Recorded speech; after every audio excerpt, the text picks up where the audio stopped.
Buenas tardes a todos. Mi nombre es Alejandro Román, soy parte de la Junta Directiva de la Asociación de Estudiantes y en este momento les damos la bienvenida a todos a esta charla que es sobre la importancia económica de los métodos de diagnóstico veterinario en los agronegocios. Le agradezco al profesor Felipe que nos hizo el contacto con la doctora Maricruz Guevara Soto, que va a ser quien nos imparta la charla de hoy. Entonces, muchísimas gracias, profesor. Voy a detener de compartir la pantalla para que la profesora pueda compartir. No sé si el profesor gusta decir algunas palabras. Bueno, en realidad, tal vez la doctora Guevara, hay que hacer una introducción, Román. Yo no sé si la tiene preparada usted o me ha hecho yo una introducción sobre Adelante, profe, si gusta. Bueno, la doctora Guevara tiene bastante experiencia en patología, sobre todo en acuicultura, que eso es bastante raro aquí en Costa Rica. Tiene un doctorado en la Universidad de Berna, ¿es verdad? Correcto. En patología de organismos acuáticos. Y bueno, ha colaborado con nosotros desde ya hace varios años en el tecnológico, con alguna asesoría en procesos, como comentábamos anteriormente de la clase. En el curso de producción bovina particularmente nos ha sido de mucha utilidad aprovechando unas necropsias que se dio la oportunidad de hacer en el curso en una de las prácticas que hicimos en el curso. Y pues bueno, aprovechen, muchachos, de que la doctora tiene bastante que decir. Y bueno, ahí le damos la palabra. Muchísimas gracias, profe. Adelante, doctora Guevara. ¿Ya están viendo mi pantalla? No, aún no. Oh, ok.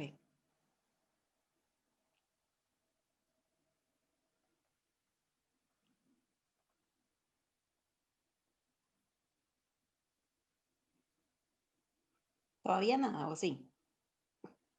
No, todavía no. Qué raro. Vamos a ver. Aquí vamos a ver dónde le compartir pantalla. Pero ya me pasaron a mí el rol de... Sí, de host. Ok, vamos a ver, compartir pantalla.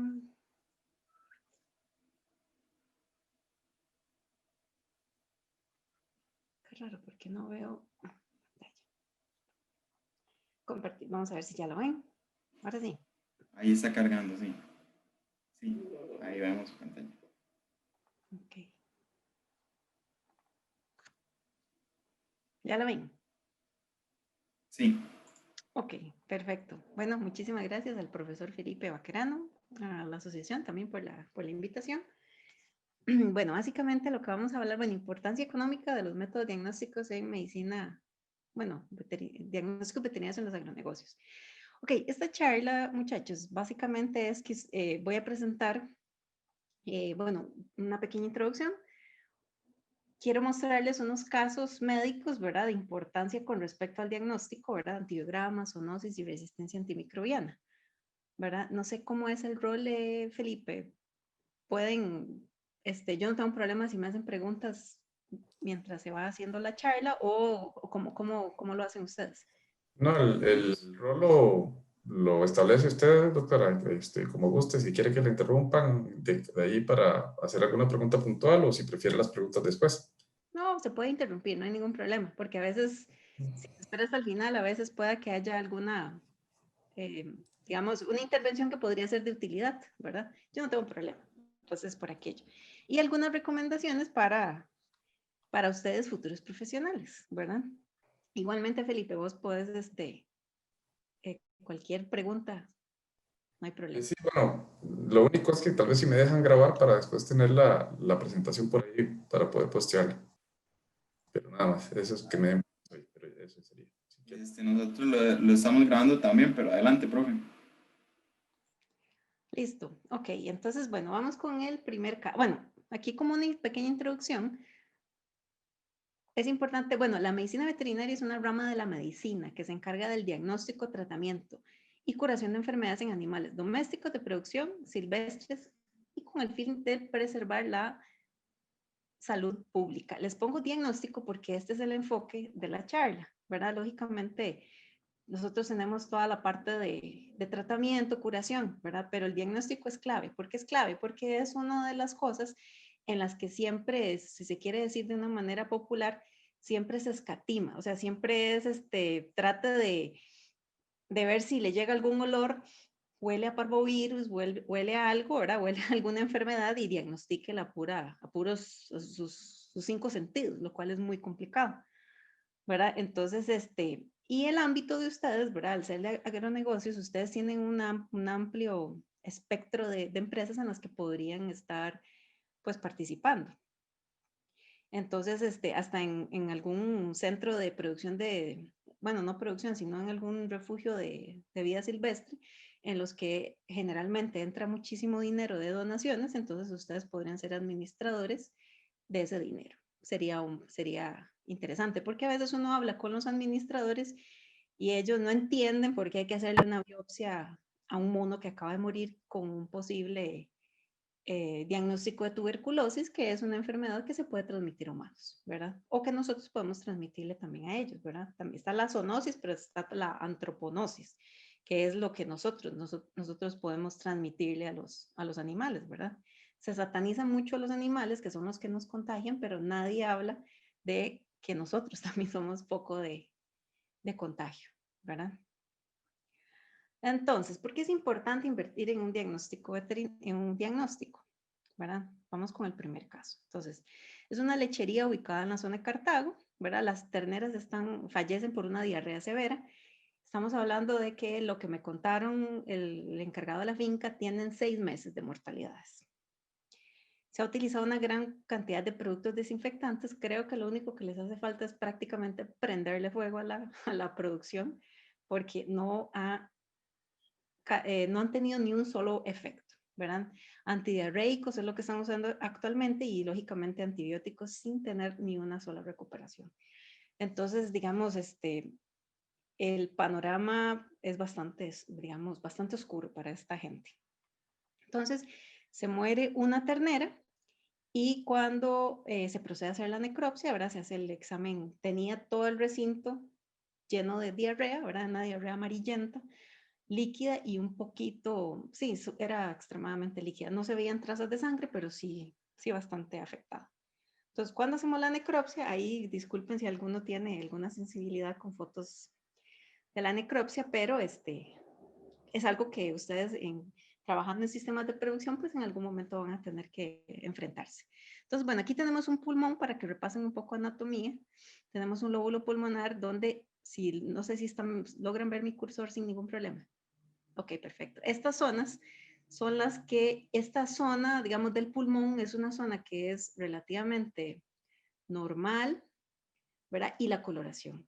Vean la diferencia del resto del pulmón, que es bueno, este es solamente un lado. Nosotros hacemos la necropsia de decúbito lateral izquierdo, ¿verdad? Entonces, nosotros vemos acá, por ejemplo, toda esta zona que es un poco más oscura. Hacemos una prueba que se llama la prueba de dosimetría hídrica, tomamos algunas porciones y los arrojamos en agua. Normalmente, como el pulmón es un órgano en el que solamente tenemos que tener intercambio gaseoso, ¿verdad? Para hacer el intercambio de oxígeno CO2, es un órgano que tiene una consistencia esponjosa. Entonces, cuando arrojamos las porciones normales de ese pulmón en agua, tienden a flotar. Pero, curiosamente, hacemos la prueba de dosimetría hídrica y todas estas porciones, aquí no sé si logran ver, aquí se toma una pequeña porción y se empiezan a hundir.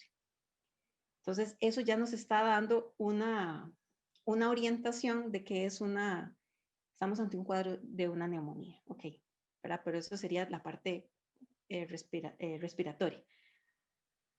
Cuando ingresamos a la cavidad abdominal encontramos esta placa que es como un color verdoso. Bueno, no sé si se logra ver muy bien, pero estaba adherido, había una adherencia, ¿verdad? Justo por debajo, bueno, tenemos las vértebras lumbares, abajo teníamos la musculatura y ya cuando entramos en el peritoneo encontramos esta adherencia. Aquí donde ustedes ven esta zona, bueno, esta soy yo, la de los guantes, y fuimos desprendiendo. Esta como una capa de este material verdoso. No era tan maloliente, pero no sé si logran ver aquí donde tengo el cursor, aquí sí tenía como un material que era muy compatible con pus. ¿Verdad? Bueno, y las asas intestinales. Esta ternera murió a las 5 de la mañana y yo como por ahí de las 9 de la mañana estaba haciendo la necropsia. Entonces estaba relativamente fresco, digamos, su muerte estaba relativamente, todavía estaba en rigor mortis. Entonces, ¿qué es cuando el animal está completamente, digamos, pongámosle en palabras populares, tieso, ¿verdad? Entonces ya hay ciertos parámetros en patología veterinaria que nosotros vemos.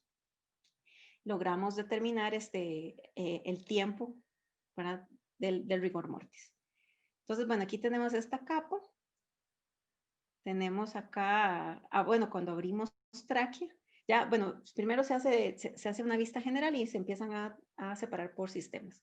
Cuando ya entramos a inspeccionar a fondo el sistema respiratorio, encontramos un coágulo justo aquí en la entrada del árbol bronquial. Esta zona se llama carina.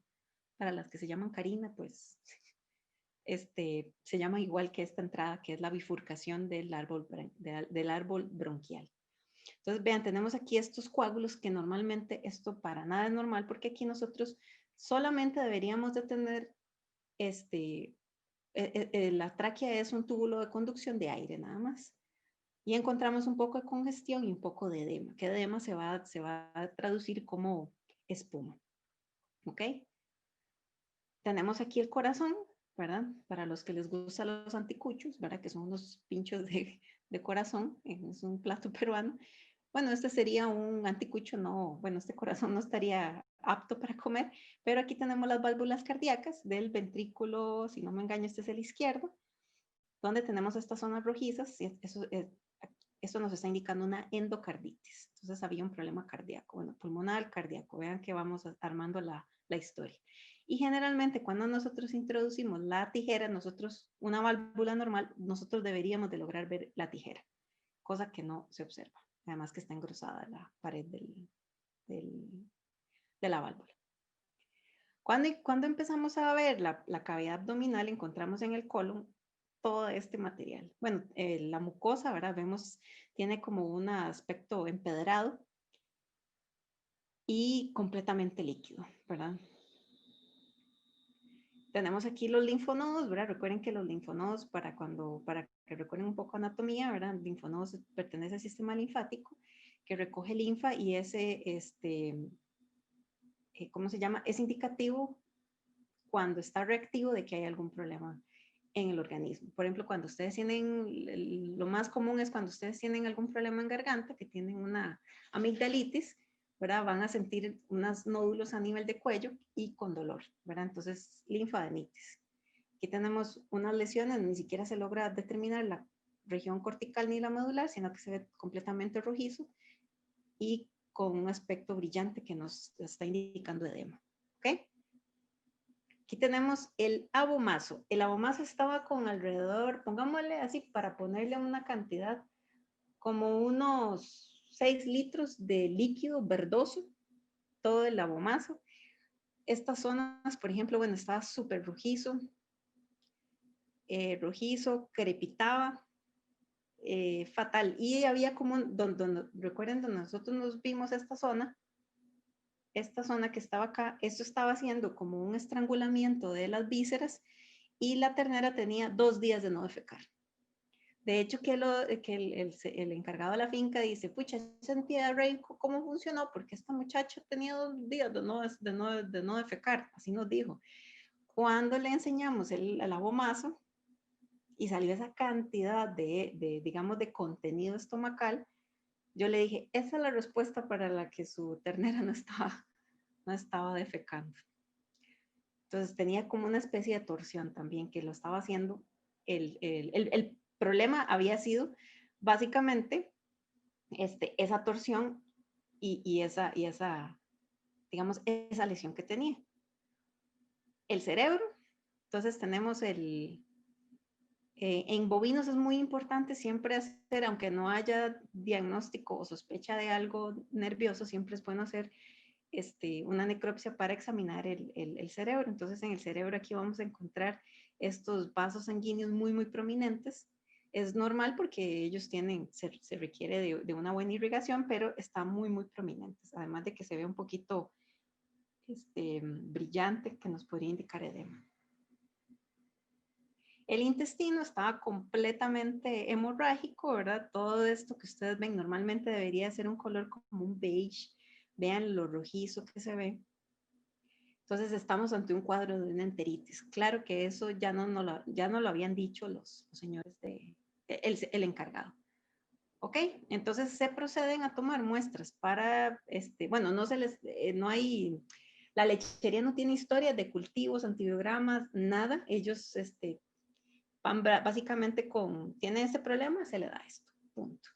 ¿Verdad? Entonces se ha invertido prácticamente nada en diagnóstico. Entonces se procede, entonces hablo yo con el veterinario a cargo entonces yo le dije, vea doctor, aquí hay varias cosas, tenemos que hacer cultivos, por lo menos mínimo 3 cultivos de la zona de la superficie dentro del abomazo y si no me engaño también le hicimos el coágulo, o sea, porque cuando abríamos el arco bronquial, había salida de un material amarillento, viscoso. Entonces yo le dije, esto hay que hacerle cultivo de antibiograma para nosotros determinar cuál es el agente causal, porque esto no es normal, lógicamente, ¿verdad? Además de que es una pérdida muchísimo, muy, muy, muy, muy grande el estar perdiendo terneras, sobre todo en un sistema de producción de leche. Entonces tomamos esos 3 cultivos, tomamos muestra para histología, ¿verdad? El abomazo, intestino, cerebro, ¿verdad? Para nosotros poder determinar el análisis, ¿cómo se llama? Para ver nosotros las posibles causas.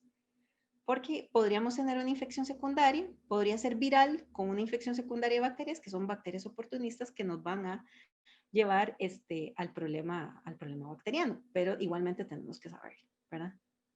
Ok, entonces, aquí tenemos tenemos una zona del colon donde vean aquí, donde se ve toda la infección y vea la necrosis, que la necrosis significa muerte celular. ¿Cómo nosotros vemos la necrosis? Normalmente va a tener unas coloraciones oscuras, ¿verdad? Es una muerte celular, no es programada como la apoptosis, ¿verdad? Pero, y generalmente sucede en animales que están vivos, ¿verdad? De lo contrario ya eso sería autólisis, si lo encontramos, digamos, el animal mucho tiempo muerto. Entonces, este material que tenemos acá, esto también nos está indicando que aquí hay algo infeccioso y vean acá esta zona. Pero vean la coloración, completamente negro a rojo oscuro. Ahí me disculpan el fondo, ¿verdad? Con estas, ¿verdad? Imágenes, pero era para que ustedes vieran porque esto realmente es como va a ser una necropsia en campo que ustedes la van a poder ver, sobre todo si trabajan con ganado, ¿verdad? Vean acá donde quiero enseñarles que fue justo lo que yo encontré. Vean aquí estas zonas hemorrágicas y vean aquí esta placa. Se lograba desprender, pero sí estaba adherido. O sea, yo aplicaba un poquito de fuerza, se desprendía, pero en un animal que estaba prácticamente sin comer nada y le daban antidiarreicos, también el antidiarreico,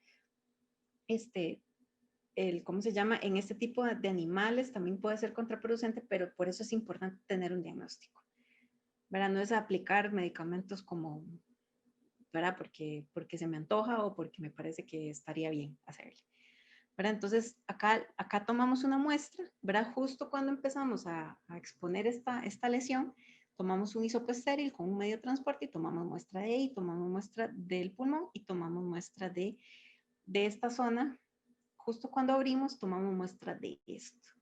Porque cuando revisamos el resto de las asas intestinales, habían unas hemorrágicas, pero esta lesión sí no es normal, porque ven que se ven como unos nódulos de proliferación. Entonces eso también nos podría indicar alguna bacteria que produzca algún granuloma. Entonces ya cuando entramos a los resultados, bueno, aquí es como se ve una vista recién iniciando la necropsia. Entonces vean acá cómo se ve toda esta parte de adherencia. Entonces prácticamente era como estaba todo pegado a las asas intestinales cuando esas tienen que estar pues libres. Entonces hacemos el cultivo y antibiograma y encontramos E. coli y Shigella, ¿verdad? Y cuando hacemos el antibiograma, que realmente es lo más importante, ¡pum!, encontramos esto. Solamente es resistente, sensible, perdón, al ácido, a amoxicilina y ácido clavulónico. El resto todo es resistente. Entonces, ¿eso qué nos quiere decir, muchachos? Que prácticamente, o sea, nosotros podemos utilizar amoxicilina y ácido clavulónico en las terneras, pero si ya se hace un uso indiscriminado de este antibiótico a esta finca, bueno, lógicamente esto hay que hacerlo de manera, esto hay que hacerlo de manera continua, ¿verdad? Los cultivos y antibiogramas, porque los sistemas de producción son muy dinámicos, ¿verdad? También las bacterias van a depender mucho del clima donde estén, la temperatura, ¿verdad? Hay bacterias que se adaptan, ¿verdad? Y pueden llegar a tener todo este tipo de comportamientos, pero usted, por lo menos con esta información, ya la finca puede empezar a tener una base de datos, que es algo que prácticamente nadie tiene.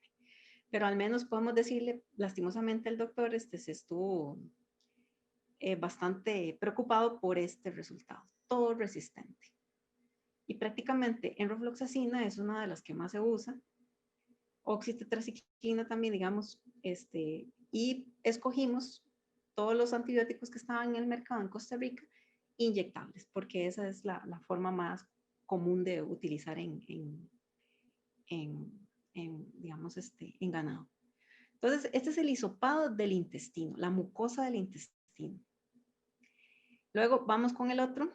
Tenemos el hisopado de la superficie del intestino grueso, que fue esa capa que ustedes vieron. Teníamos Escherichia coli y Pseudomonas, y prácticamente exactamente igual, resistente a todo y sensible. Que realmente este resultado es sumamente interesante porque esta es la parte, digamos, superficial y esta es por dentro, cuando abrimos la mucosa y entramos. Entonces, encontramos Pseudomonas, pero el mismo antibiótico es el único, solamente uno le funciona. Y cuando llegamos al hisopado de la tráquea, encontramos Pseudomonas. Y es parcialmente sensible a la amoxicilina y ácido clavulónico y parcialmente sensible a la gentamicina. El resto todo es resistente. Entonces, realmente estamos en un mega problema porque cuando son parcialmente sensibles, lo que se hace es utilizar el doble de la dosis por un tiempo más prolongado. Para nosotros, como dicen popularmente, rezar que funcione, ¿verdad? Y que el antibiótico y que la bacteria realmente tenga, podamos erradicar a la bacteria, ¿verdad? Entonces, es un caso realmente preocupante porque si es una producción de leche, entonces imagínense cómo hacer para controlar, bueno, importantísimo todo lo que es medidas de bioseguridad, pero ahí es muy importante también la pericia y la experiencia que vayan a tener el veterinario, el zootecnista y también ustedes en la parte, digamos, de administración. ¿Cómo van a hacer ustedes para optimizar recursos, pero sin dejar de lado esta parte de diagnóstico, que es lo más importante? El diagnóstico, que por hecho tengo a Felipe, lo estoy viendo, es testigo de que muchas veces las empresas se escatiman en diagnóstico y eso hace perder miles de millones, y no estamos hablando de colones, de dólares, ¿verdad? Y ha sido histórico en muchas, digamos, en muchas empresas, ¿verdad? Que cuando ustedes salgan a la calle, posiblemente se acordarán de nosotros. Vamos con él, no sé qué opinan, ¿alguien tiene alguna pregunta? ¿Usted, Felipe, alguna pregunta? ¿Comentario? No, qué curioso que igual en el mismo asunto de buscarse un veterinario hasta que ya tengo el problema encima, tipo de las empresas, ¿verdad? Un veterinario chileno decía que ellos eran un mal necesario, ¿verdad? Entonces, hay que tratar de ver al veterinario como el que llega a arreglar la torta, sino más bien buscar la asesoría de él para que no tengamos que llamarlo. Básicamente, el buen veterinario es el que nunca llega a la finca porque nada se enferma y además le hacen caso. Una de las bases de datos de los antibiogramas, importante para darle estabilidad a los antibióticos. Piensen un poco mal del tema comercial, ¿verdad? Hay gente que le sirve que un antibiótico se venda, aunque no sirva. Exacto, exacto. Ok, en el chat me pregunta, me dice, vamos a ver, a José Alvarado me dice, me gustaría saber un poco más acerca de los antibiogramas, cómo es el proceso para realizarlos. Ok, entonces, José, el asunto es así, te voy a hacer un resumen. Se toma la muestra de campo, ¿verdad? Se cultiva en agar sangre, ¿verdad? Ahí en el agar sangre nosotros vamos a tener generalmente se esperan 24 horas a 37 grados en una estufa, y posteriormente, después de esas 24 horas, se observa si hay colonias puras, porque generalmente vamos a tener bacterias oportunistas. Igualmente, en el sistema digestivo tenemos bacterias, ¿verdad? Lógicamente, pero no necesariamente van a ser bacterias patógenas. Entonces, una vez que nosotros encontramos un cultivo, una colonia pura, ¿verdad? Ahí esa es la colonia digamos, van a depender del tipo de bacterias. Hay bacterias que tienen un tipo diferente de morfología de la colonia, ¿verdad? Pero generalmente, por ejemplo, las vamos a ver que alrededor de ellas no hay crecimiento de bacterias. Llegan a verse como, ahora si quieres te puedo enseñar algunas fotos de cómo se hacen de cómo se ven el cultivo en antibiogramas, que de eso tengo. Fotos, pero entonces para que tengas una idea, se toma muestra de esa colonia pura y se vuelve a sembrar en otro agar sangre completamente nuevo, solo para que crezca esa bacteria, que es la bacteria de nuestro interés. Entonces, una vez que ya nosotros tenemos ese crecimiento de la bacteria que nosotros queremos, lógicamente hay que hacerle una tinción Gram, ¿verdad? Para nosotros poder ver qué tipo si es un coco, si es un bacilo, ¿verdad? Los bacilos se ven como bastoncitos, ¿verdad? Larguitos o palitos, y los cocos son bolitas redonditas, ¿verdad? Son bolitas, básicamente. Entonces, nosotros después utilizamos otro agar especial, no me acuerdo si era, es que no recuerdo el nombre ahora de este agar, se utiliza para hacer crecer hacerle el crecimiento de estas bacterias, y se colocan unos encidiscos, que los encidiscos va a ser, por ejemplo, en el caso de la oxitetraciclina o gentamicina, vamos a tener aquí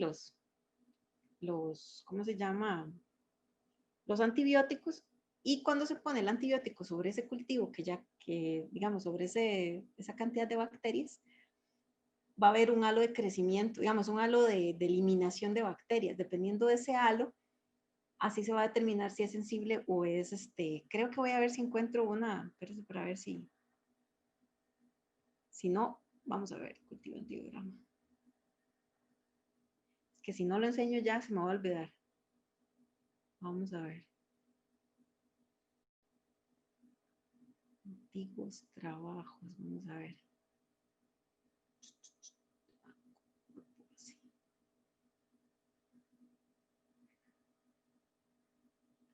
Miren es que bueno, si no...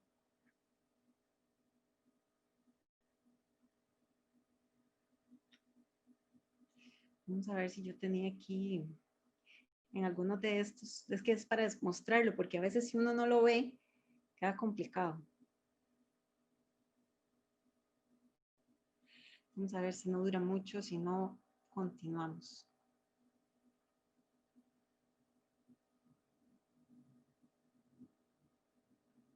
Vamos a ver si aquí tengo, ok, aquí está. Uf, qué salvada. ¿Sí logran ver mi pantalla? Sí, ahí se ve. Perfecto, entonces ves, tenemos este medio, que es donde tenemos el cultivo puro, y aquí esto que se ve acá, estos puntitos, estos son los encidiscos que van a tener el antibiótico. Entonces, por ejemplo, nosotros una vez que pasan esas 24 horas, hay que esperar otras 24 horas, ¿verdad? Para que eso sí se hacen frescos. Se toma el cultivo puro, digamos, recuerden que hacíamos cultivo puro, agar sangre primero, tomábamos las colonias puras, eso lo crecemos otra vez en otro agar sangre otras 24 horas, y pasadas esas 24 horas, una vez que tenemos y confirmamos que esa es la bacteria que realmente nosotros queremos, digamos, atacar porque es la patógena, entonces tomamos este plato, ¿verdad? Con este agar, es que no recuerdo el nombre, por aquí tiene que estar el nombre, pero no recuerdo, si no se los quedo viendo y se lo paso al profe. Y entonces se ponen los encidiscos. En el caso este es un caso de acuacultura, que básicamente solo tenemos como 3 antibióticos que podemos usar, y esperamos 24 horas, y no sé si logran ver este halo que se ve acá, y nosotros medimos el diámetro. Entonces, nos van a dar unas tablas en las que nos van a decir si el producto es sensible o es resistente dependiendo de los milímetros del diámetro. Entonces, así nosotros sabemos si es resistente o si es sensible. Entonces, no sé si les quedó claro. Pero básicamente esa sería la forma de hacer el cultivo y el antibiograma. Pero sí tenemos que asegurarnos, por eso es importante también que eso se mande pues a gente que trabaja en microbiología, porque en el agar sangre va a crecer cualquier cosa. O sea, ustedes se pasan un hisopo en la boca y va a crecer cualquier cosa. Pero si tienen una infección, posiblemente en el agar sangre lo vamos a poder determinar porque es una colonia pura. Y entonces eso lógicamente ya sí es más, pues, entrenamiento. Y entrenamiento, estamos hablando de entrenamiento no de pasantías, entrenamiento formal, ¿verdad? Entonces, ok, no sé si quedó todo claro y si no, igualmente lo vamos viendo.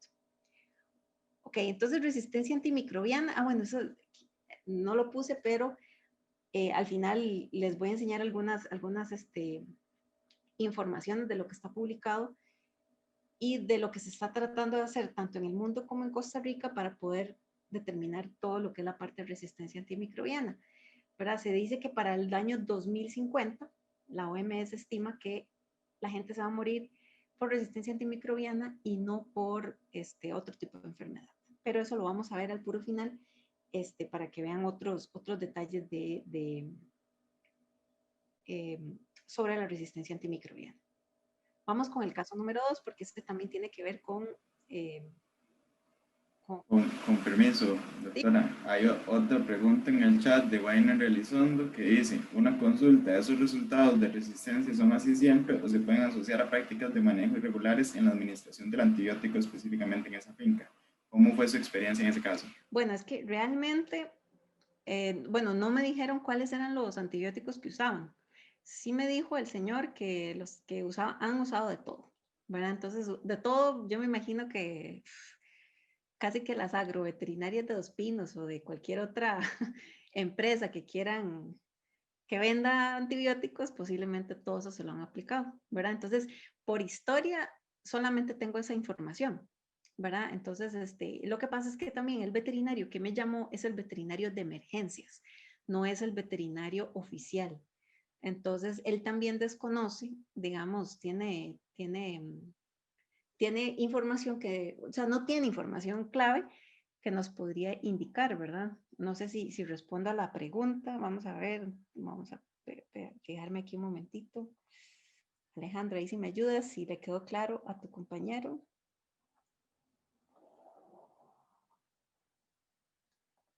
Vamos a ver. ¿Cuáles laboratorios? Ah, bueno, dice Kimberly. Vamos a ver. Pero es probable que otra cosa que pasa mucho con los antibióticos, Weiner, es que dan dosis, digamos, no se da la dosis específica respecto al peso, se hace al ojo. Entonces, eso es otro problema. Nosotros le decimos en el argot veterinario al ojímetro, ¿verdad? Ok, vamos a ver qué me dice Kimberly. Dice, ¿cuáles laboratorios realizan ese tipo de pruebas y diagnósticos en nuestro país? Pues en realidad hay bastantes laboratorios. Está el laboratorio del SENASA, que es el del Laboratorio Nacional, ellos hacen microbiología. Está el de la Universidad Nacional, hay laboratorios privados que trabajan.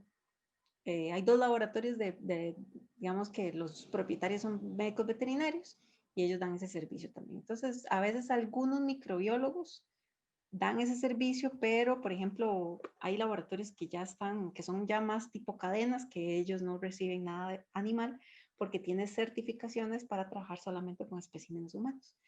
Entonces, pero sí, en el país los oficiales serían el SENASA y la Universidad Nacional, ¿verdad? Básicamente. Pero hay varios laboratorios privados. Yo creo que esas serían las preguntas. Ok, vamos con el segundo caso. Esto es la producción de pangasius. La famosa corvineta, que equivocadamente llaman corvineta. Vamos a ver a alguien en el chat. Dice, ok, con mucho gusto, Kimberly. Realmente le dicen corvineta. Nada tiene que ver con la corvina, pero le ponen corvineta porque dígame, Felipe. La corvineta es un nombre comercial cuando empezaron a importar Walmart o más por menos en su momento. Empezaron a importar el pangasius de Vietnam y de, bueno, países asiáticos en general. Le pusieron Corvineta para poner un nombre comercial que se asociara con la corvina, que ya era un producto posicionado. Claro. Y no tiene nada que ver con las corvinas, en realidad. Las corvinas son una especie totalmente diferente, no son ni parientes. Exacto, exacto. Una excelente acotación porque de hecho que mucha gente eh, acepta comer corvineta pensando que tiene que ver algo con la corvina, ¿cierto, Felipe? Alguna gente, pero ahí claro, como la Es corvina. como, esa es una estrategia comercial. Igual también han desarrollado la tilapia roja para meterla como si fuera pargo rojo, ¿verdad? Entonces, Sí, se utiliza de varias formas, ¿verdad? exacto, exacto. Pero bueno, entonces, volviendo al tema, bueno, entonces hay una producción de pangasius, ¿verdad? Presencia de eventos muy severos de mortalidad, tan severos de que han llegado a perder prácticamente toda la producción. El agua proviene de una finca de producción de tilapia, ahora con las aguas de la planta de proceso del matadero. Entonces, bueno, en acuicultura, el punto crítico de control, digamos, de los más importantes es el agua. Entonces, si no tenemos una buena calidad de agua, pues realmente estamos en graves problemas. Que lo diga el profesor de ustedes, Felipe, cuando entran aguas de color chocolate. Entonces, vean el agua, a ver qué me dicen de esta agua. Esa es la entrada del agua. Eso es lo que le entra al sistema. Entonces, bueno, en general el sitio no ha hecho estudios de agua, ¿verdad? Lo único que hacen es medir amonios, que por cierto son súper altos, para darle el dato a Felipe, súper altos. Eh, entonces, lo primero que hay que hacer aquí, bueno, además de la condición sanitaria, pero a veces es importante porque también no siempre los diagnósticos van a ser específicamente, digamos, veterinarios, sino que también pueden venir de parte de ustedes, también de parte del zootecnista. ¿En qué sentido? En esto. Análisis de agua es clave, ¿verdad? Obviamente eso llega a ser un alto costo, pero si no se, y también puede ser hasta una opción para nosotros poder ver qué es lo que le está entrando al sistema, qué patógenos hay, si hay patógenos o no hay patógenos. Y hasta la parte ambiental es importante, porque esto también, si usted en algún futuro trabaja con una empresa que quiere ser bio, ahora como le llaman en Europa, u orgánico, que le llaman acá, entonces tiene que tener ciertos requisitos que posiblemente esto no entraría dentro de estos, dentro de los parámetros o dentro de los requisitos estaría o como punto crítico primero, ¿verdad? Entonces, cuando hacemos las necropsias, encontramos esto. Bueno, para los que no están familiarizados con la anatomía de los peces, bueno, aquí vamos a tener las branquias. Aquí vamos a ver, se toman unos peces para necropsia. Y bueno, vemos unas branquias extremadamente pálidas con unas zonas hemorrágicas.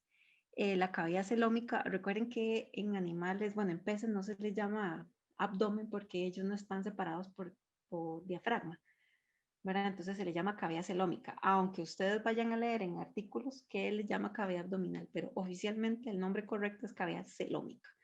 Entonces, en la cavidad celómica nosotros encontramos, bueno, realmente no se encontraron lesiones, no se ven puntos negros, que serían como centros melanomacrofágicos reactivos, no se vieron mucho.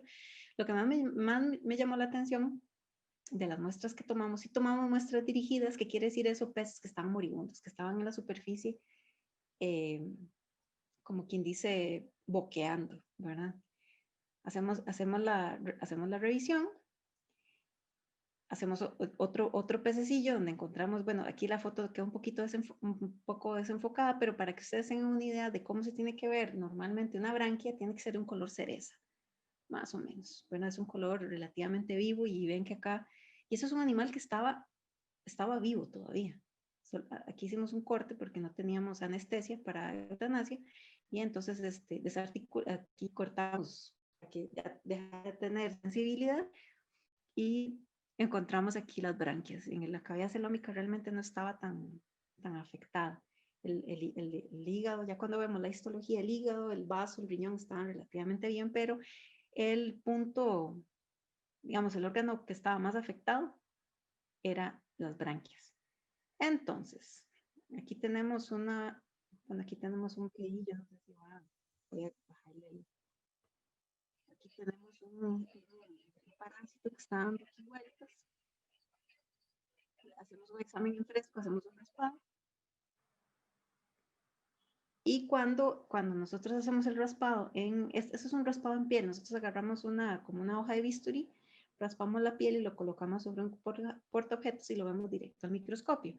Entonces, eso es para nosotros determinar si hay ectoparásitos. Si hay ectoparásitos, entonces ya se toma una decisión de un tratamiento. Ya si se logran ver algunas otras estructuras, el examen en fresco es muy rápido, pero es muy limitante porque solamente vamos a ver ectoparásitos. Si hay alguna lesión como alguna bacteria, algún cáncer o algo, eso no lo vamos a poder ver, ¿verdad? Necesitamos teñirlo.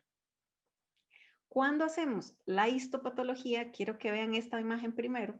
Esto es una branquia normal. Esto es una especie diferente. Este es de un pargo manchado, un Lutjanus guttatus, pero esta imagen me gustó mucho para que ustedes vean cómo se tiene que ver una branquia normal. Entonces recuerden que estos serían los pulmones, ¿verdad? Esta es la forma de respiración de los peces, ¿verdad? Aquí nosotros vamos a tener las branquias normales, estos son los filamentos, y tenemos las lamelas, que son estos pelitos que ustedes logran ver aquí, o estas tiritas que ven aquí, serían los filamentos. Entonces vean aquí, esta es una imagen normal, bella, bonita, perfecta de una branquia. Cuando nos devolvemos, ¿qué ven o qué no ven?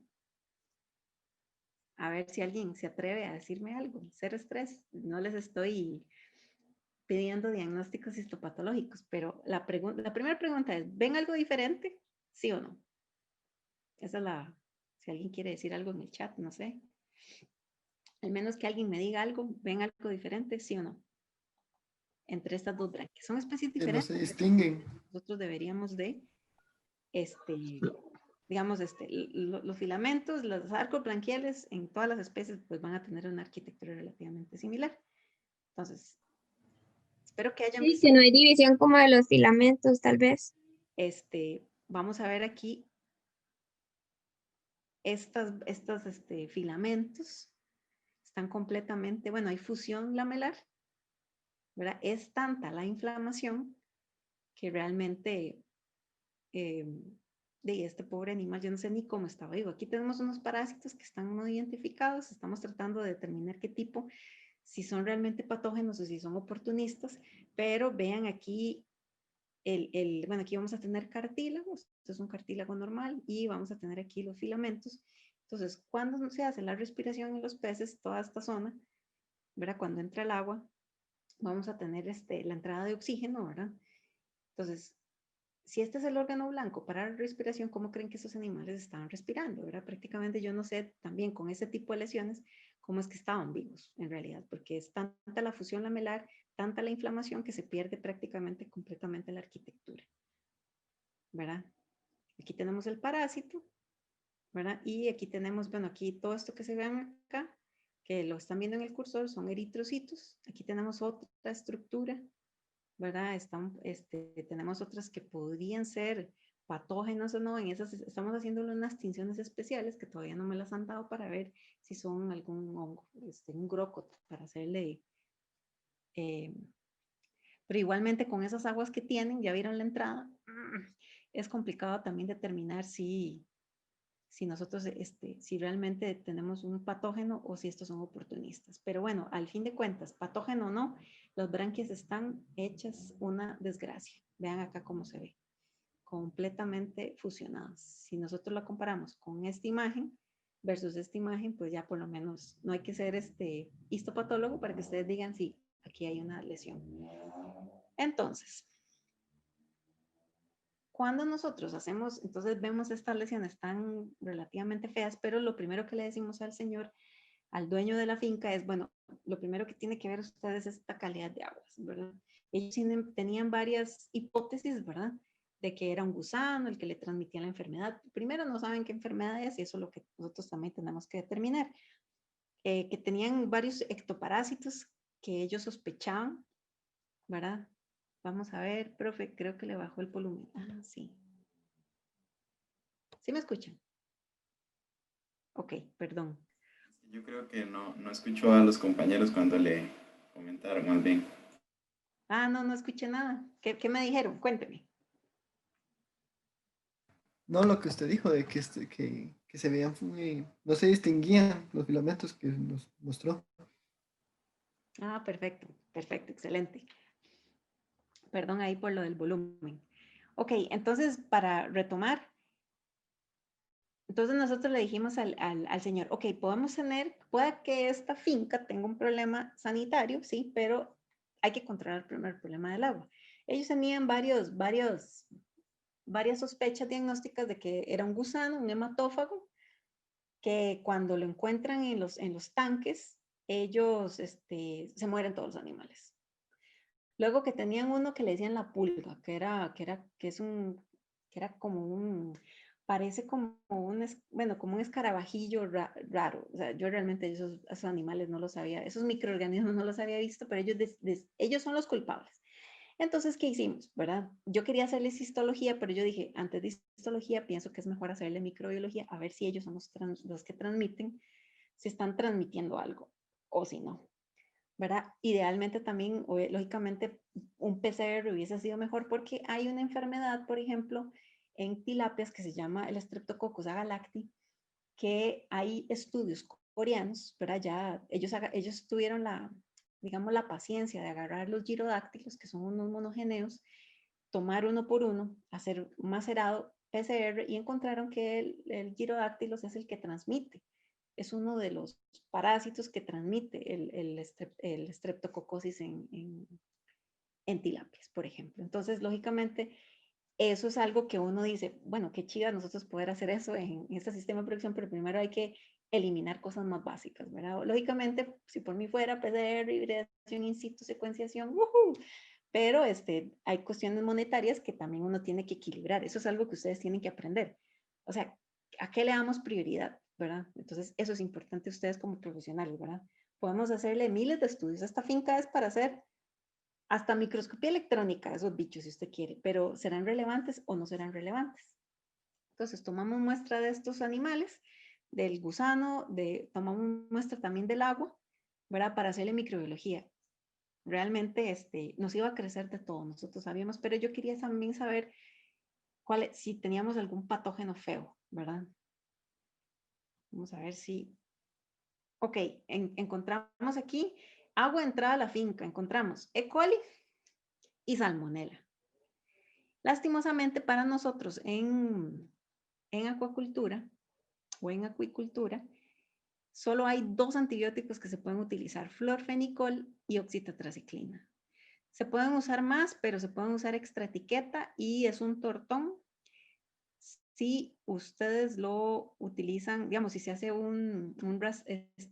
pruebas de residuos en carne, en el filete y encuentran esos antibióticos. Si exporta para Estados Unidos, prácticamente se le cierran las puertas de por vida. No de por vida, pero va a llegar a ser multado. Entonces es complicado.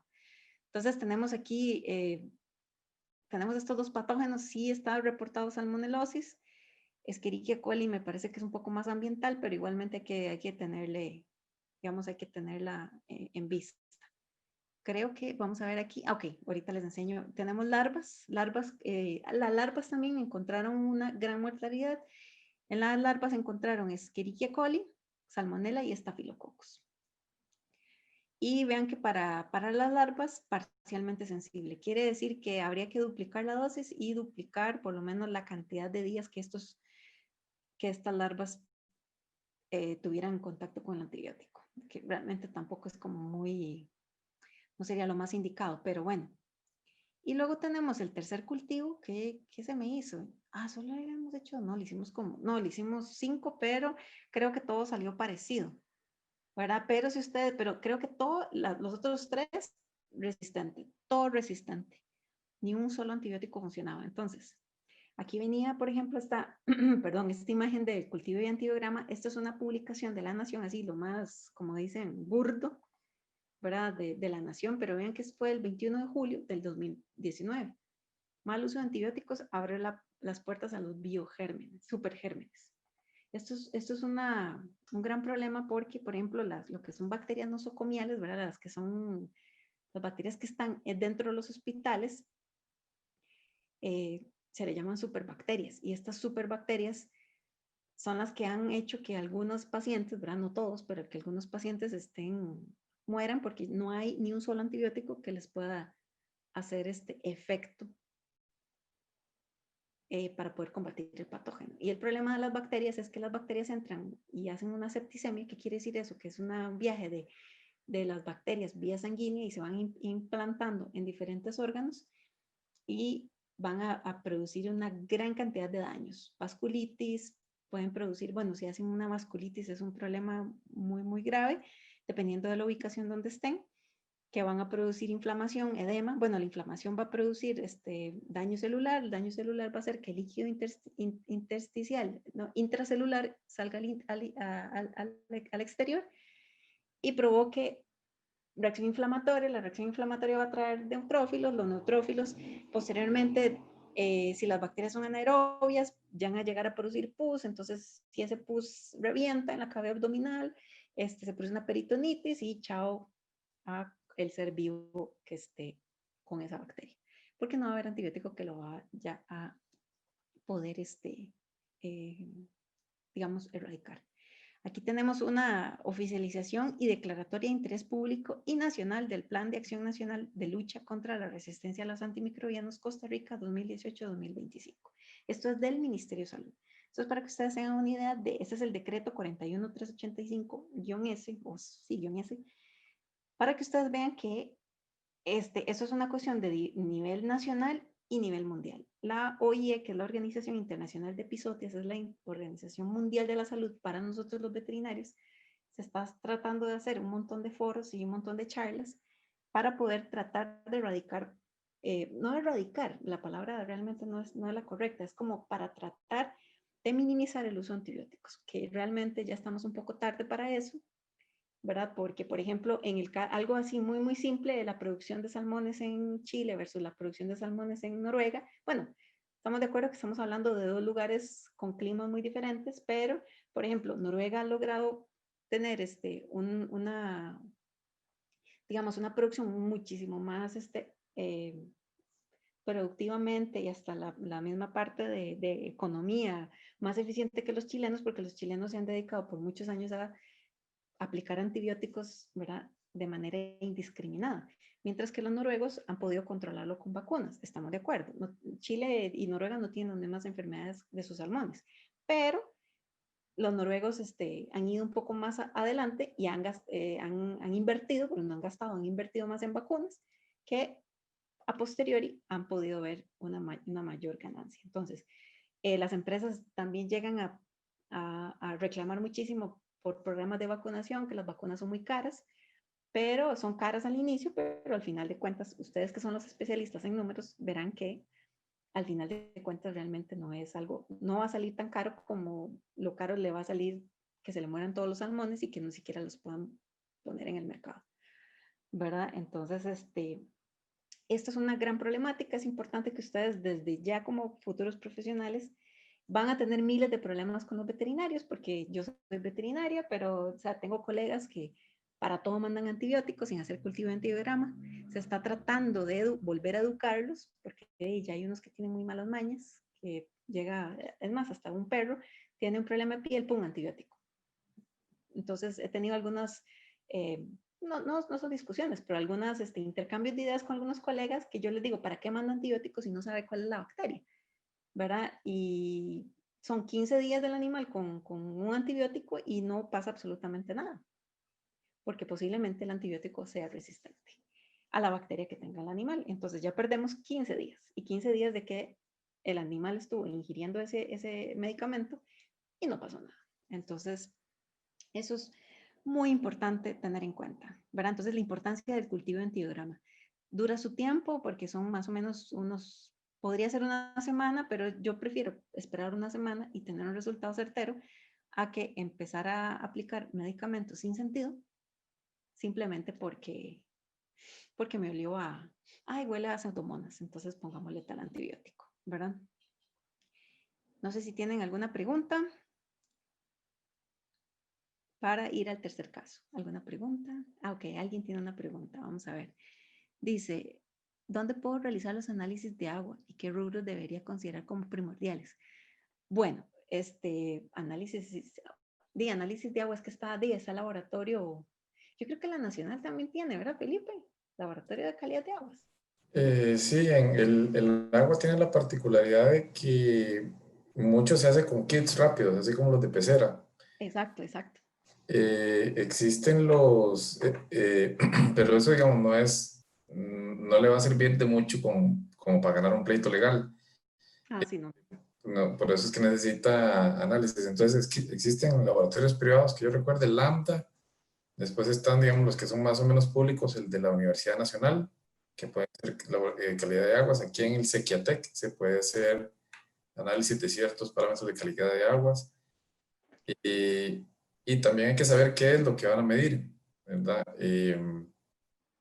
En primera instancia, el oxígeno y el CO2 son muy importantes en los medios, medios acuáticos. El amoníaco es importantísimo y nadie lo mide. Sí, exacto. Y el pH,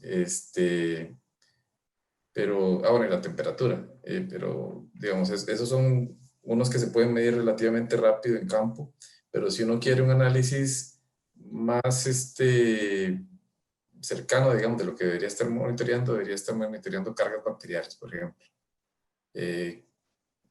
La parte de los hongos también es importante, entonces no está de más tener ahí un poco de agar-papa dextrosa. Muchos de los análisis que se hacen se pueden hacer con estos, ¿cómo se llama? Los de 3M, los El Petri, no, era... Petrifilms, los Petrifilms de 3M. Entonces, esos funcionan bien. Se puede monitorear recuento total aerobio, los coliformes, creo que ya los dije.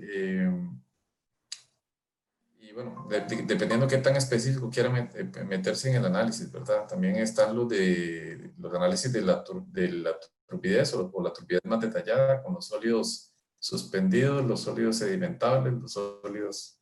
Hay un montón de cosas ahí que pueden estar midiendo. Sí, exacto. Y también va a depender mucho, es que va a depender mucho de la empresa, ¿verdad? Porque si usted quiere un pleito legal, y prácticamente todo lo que ha dicho Felipe hay que hacerlo, ¿verdad? Porque hay que hacerlo muy bien, los, ¿verdad? los pesticidas, los agroquímicos, pesticidas, ¿verdad? Cuando de repente hay una mortalidad extraña y resulta que el dueño de la truchera le llegaba el agua de la finca de helechos que estaba arriba. Entonces le llegó algún insecticida de los helechos a las truchas y las mató, ¿verdad? Eso es un problemita común en la zona de Alajuela, Faijanes y todos esos lados. Exacto. Perfecto. Ok, chicos, entonces seguimos con el tercer caso. Este es un caso, digamos, más de animal doméstico, ¿verdad? Pero aún así es importante que tengan esto en cuenta, ¿verdad? Se envía una impronta. ¿Qué es una impronta? Es como, digamos que yo tengo una lesión, imagínense que tengo una lesión en la nariz, entonces yo tomo un portaobjetos, que sería algo así, y lo pego. Eso es una impronta. Entonces, ay Dios, se me cayó esta cosa. Entonces se envía una impronta de una lesión en la nariz completamente carcomida, ¿verdad? En un gato, ¿verdad? El resultado que se reporta es un proceso inflamatorio neutrofílico. ¿Qué quiere decir eso? Inflamación aguda. Entonces, este es el gato, tienen esta lesión, la foto no está muy bien, pero bueno, se ve una costra, ¿verdad? Y prácticamente está perdiendo lo que es el tabique nasal. Entonces la doctora lo que hizo fue, pegarle la lámina en la lesión costrosa. Entonces, esta es la imagen, aquí esto es una tinción de Diffquick, que es eosina y eosudetoloidina, ¿verdad? Entonces se hace estos que no sé si logran ver mi cursor bien, esto es un neutrófilo, es un núcleo que parece como bueno, si le llaman polimorfonucleados, es, digamos, si nosotros lo vemos en 3D, puede ser como para que tengan una idea, como un quechito. Imagínense un quechito ahí medio torcido, así sería un núcleo de un neutrófilo. Estos neutrófilos no se ven muy bonitos, están degenerados, lo que nos podría indicar que también hay un problema infeccioso, ¿verdad? Pero esto es todo lo que se les reporta, ¿verdad? Porque es una impronta. Entonces es prácticamente agarrar la lámina, la lesión costrosa y pegar y ver en el microscopio. Entonces, esto es un dato interesante. Cuando nosotros tenemos, bueno, este es un dato veterinario, pero les paso el dato. Cuando tenemos un gato con ese tipo de lesiones, con este tipo de lesiones, generalmente lo que se piensa es en cáncer, ¿verdad? Se piensa en un carcinoma epidermoide o carcinoma de células escamosas. Pero hay otro tipo de enfermedad que se llama criptococos, que es un hongo, y es zoonótico. Es zoonótico, ¿verdad? No es que el gato la transmita, ojo con eso, porque ya me imagino a todo mundo tirando los gatos a la calle. No, no. Ahora vamos a ver quiénes son los que transmiten el criptococos, ¿verdad? Entonces, el gato, tanto como uno, como los gatos, ¿verdad? Animal doméstico, puede llegar a infectarse, sobre todo si tiene algún cuadro de inmunosupresión. Entonces, eso se le reporta. Me llama la doctora y me dice, Doc, es que yo creo que eso no es. Bueno, a mí me mandó la lámina sin historia y sin nada. Entonces, yo ni siquiera sabía ni de qué animal era. Yo ya estoy cansada de decirle a los colegas que me manden información, que me manden historia. Entonces, prácticamente yo tengo que ser como un mago a veces. Entonces, ya reporto inflamación. Listo. ¿Ok? Entonces, aquí decimos, es solamente inflamación.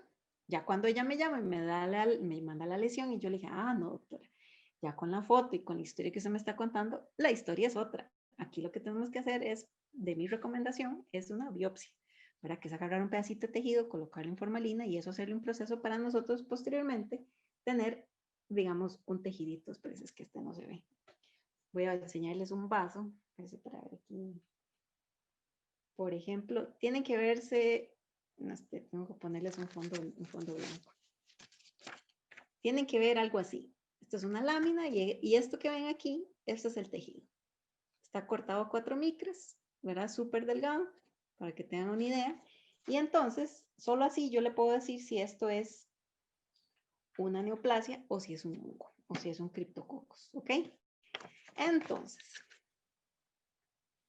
la recomendación. Entonces se le dice a la doctora que es mejor realizar una biopsia para determinar si es una neoplasia, ahora si es un cáncer o si es una causa infecciosa.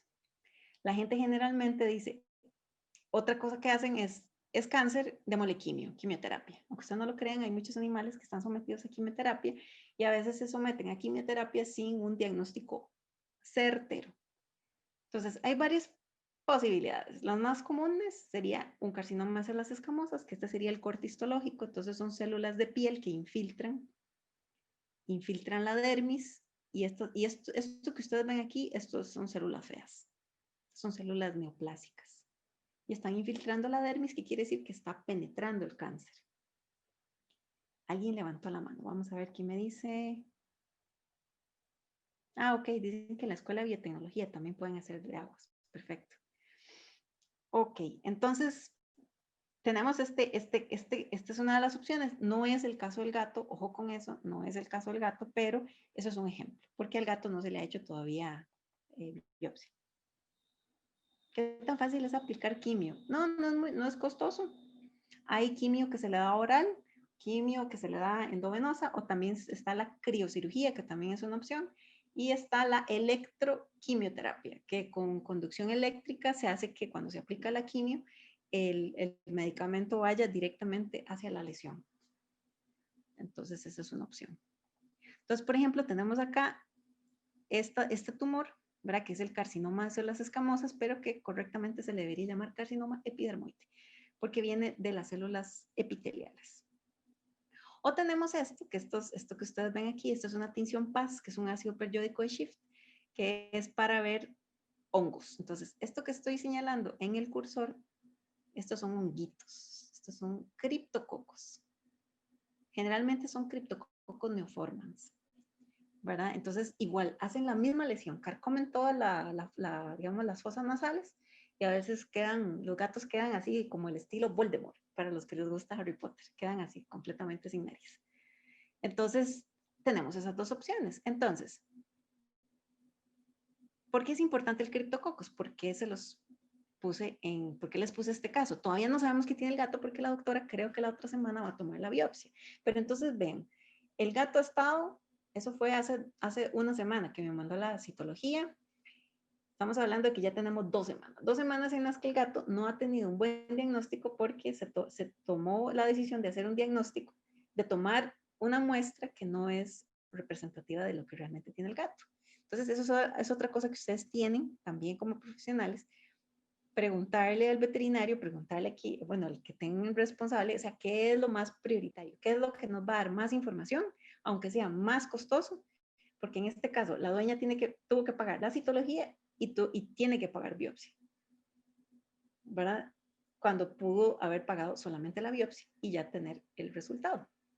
Pero bueno, eso es para que ustedes piensen, ¿verdad? Entonces, bueno, no sabemos qué tiene el gato, pero digamos, esas serían dos opciones. ¿Ok? También otra opción es que le hayan echado algún ácido o algo y que esté ahí la lesión. No sabemos porque la historia es muy, muy pobre. Ok, en el caso del criptococos, ¿verdad? Si fuera un criptococos, ¿verdad? Está presente en todo el mundo. Esto está, ¿verdad? Esto es una fuente de MSD, ¿verdad?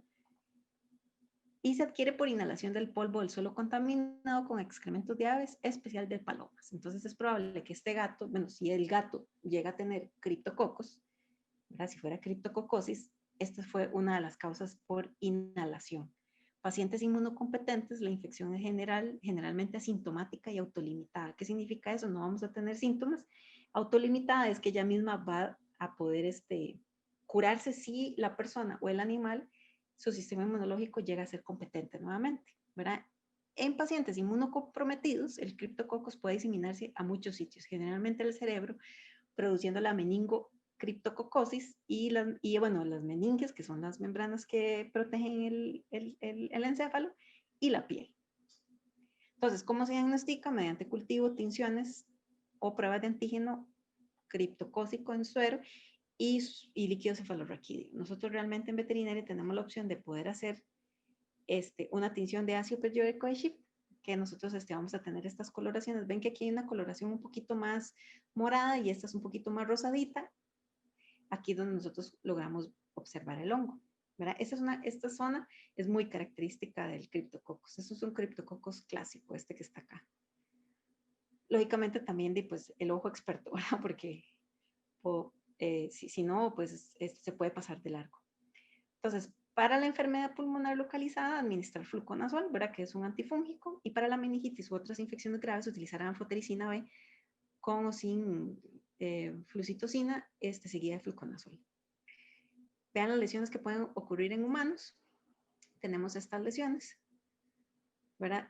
La gente que tiene SIDA, por ejemplo, ¿verdad? El virus del VIH, tiene que tener mucho cuidado cuando tienen mascotas, ¿verdad? Porque no es que está prohibido tener mascotas, no. Lo que pasa es que si hay como ellos son pacientes inmunosuprimidos prácticamente de por vida, el contraer alguna enfermedad, pues puede llegar a complicar mucho el cuadro. Por eso dicen que la gente que tiene SIDA no se muere de SIDA, sino se muere otra cosa.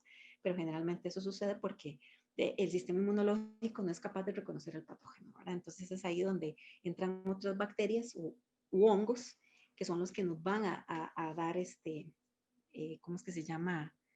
Nos van a complicar el cuadro, ¿verdad? Entonces, vean, por ejemplo, una lesión tan simple es una criptococosis, ¿verdad? Entonces, lesiones pustulosas, ¿verdad? Que esto quiere decir que tienen pus, papulares o nodulares ulceradas, entonces pueden llegar a ulcerarse, perdón, similares al acné, ¿verdad? El molusco contagioso o el carcinoma vasocelular. Entonces, vean acá esta lesión. Realmente es una lesión posiblemente pique. A mí todavía no me ha dado criptococos, porque a uno veterinario le da de todo. Bueno, tengo una amiga que le ha dado Giardia como 4 veces. Sí, es... Entonces, también es importante como lavarse bien las manos, ¿verdad? Pero cualquier inmunosupresión, y las palomas están pues en todo el territorio nacional, son uno de los ¿verdad? Que son los que transmiten la enfermedad. Pero entonces vean la importancia de algo en el que el diagnóstico, en este instante nosotros no sabemos qué tiene este gato. Porque por una decisión, no la digamos equivocada, pero una decisión en la que usted también tiene que priorizar. Recuerden que en estas épocas de crisis también nosotros tenemos que optimizar. Y ante la falta de recursos o recursos limitados, tenemos que saber qué es realmente lo importante. Estamos. Vamos a ver. Tenemos aquí no sé si hay alguna pregunta por el momento.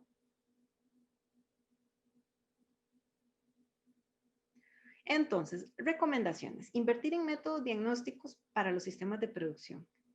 ¿Verdad? Pero esos deben de ser bien dirigidos para nosotros poder ahorrar tiempo y hasta dinero. Entonces, esto posiblemente vaya a ser un pleito que ustedes vayan a tener con veterinarios. Los veterinarios somos especiales. Hay de todo. Hay gente muy, muy especial. Hay gente muy arrogante que va a decir, yo soy el veterinario y usted no tiene por qué meterse. Pero si ustedes tienen criterio y saben cómo decirle, ok, usted quiere poner el antibiótico, pero ya hizo cultivo de antibiograma, aunque le digan, usted no es médico, no, pero es que es contra la resistencia antimicrobiana. Recuerden que el que tiene el conocimiento tiene el poder, ¿verdad? El que tiene la información tiene el poder. Entonces, es importante, y que también es importante que ustedes sepan que esto de invertir en diagnóstico es importante. Van a ahorrarse dolores de cabeza y hasta pueden ahorrarse bastantes miles de millones de colones o de dólares, dependiendo de dónde vayan a trabajar. Uno no sabe que aquí pueda salir alguno ahí que salga a trabajar en alguna empresa extremadamente grande y poderosa, ¿verdad? Entonces, eso es súper importante, invertir en métodos diagnósticos, ¿verdad? Pero aquí viene una parte que quería como dejarles como el mensaje para que se lleven para la casa, ¿verdad? Por ejemplo, la tecnología hoy nos ha facilitado muchísimo la vida, ¿verdad? Pero nos ha hecho seres humanos muy inútiles, ya que todo se hace en un clic y con soluciones, ¿verdad? Entonces es algo que ustedes tienen que tomar en cuenta. Traten de leer, ¿verdad?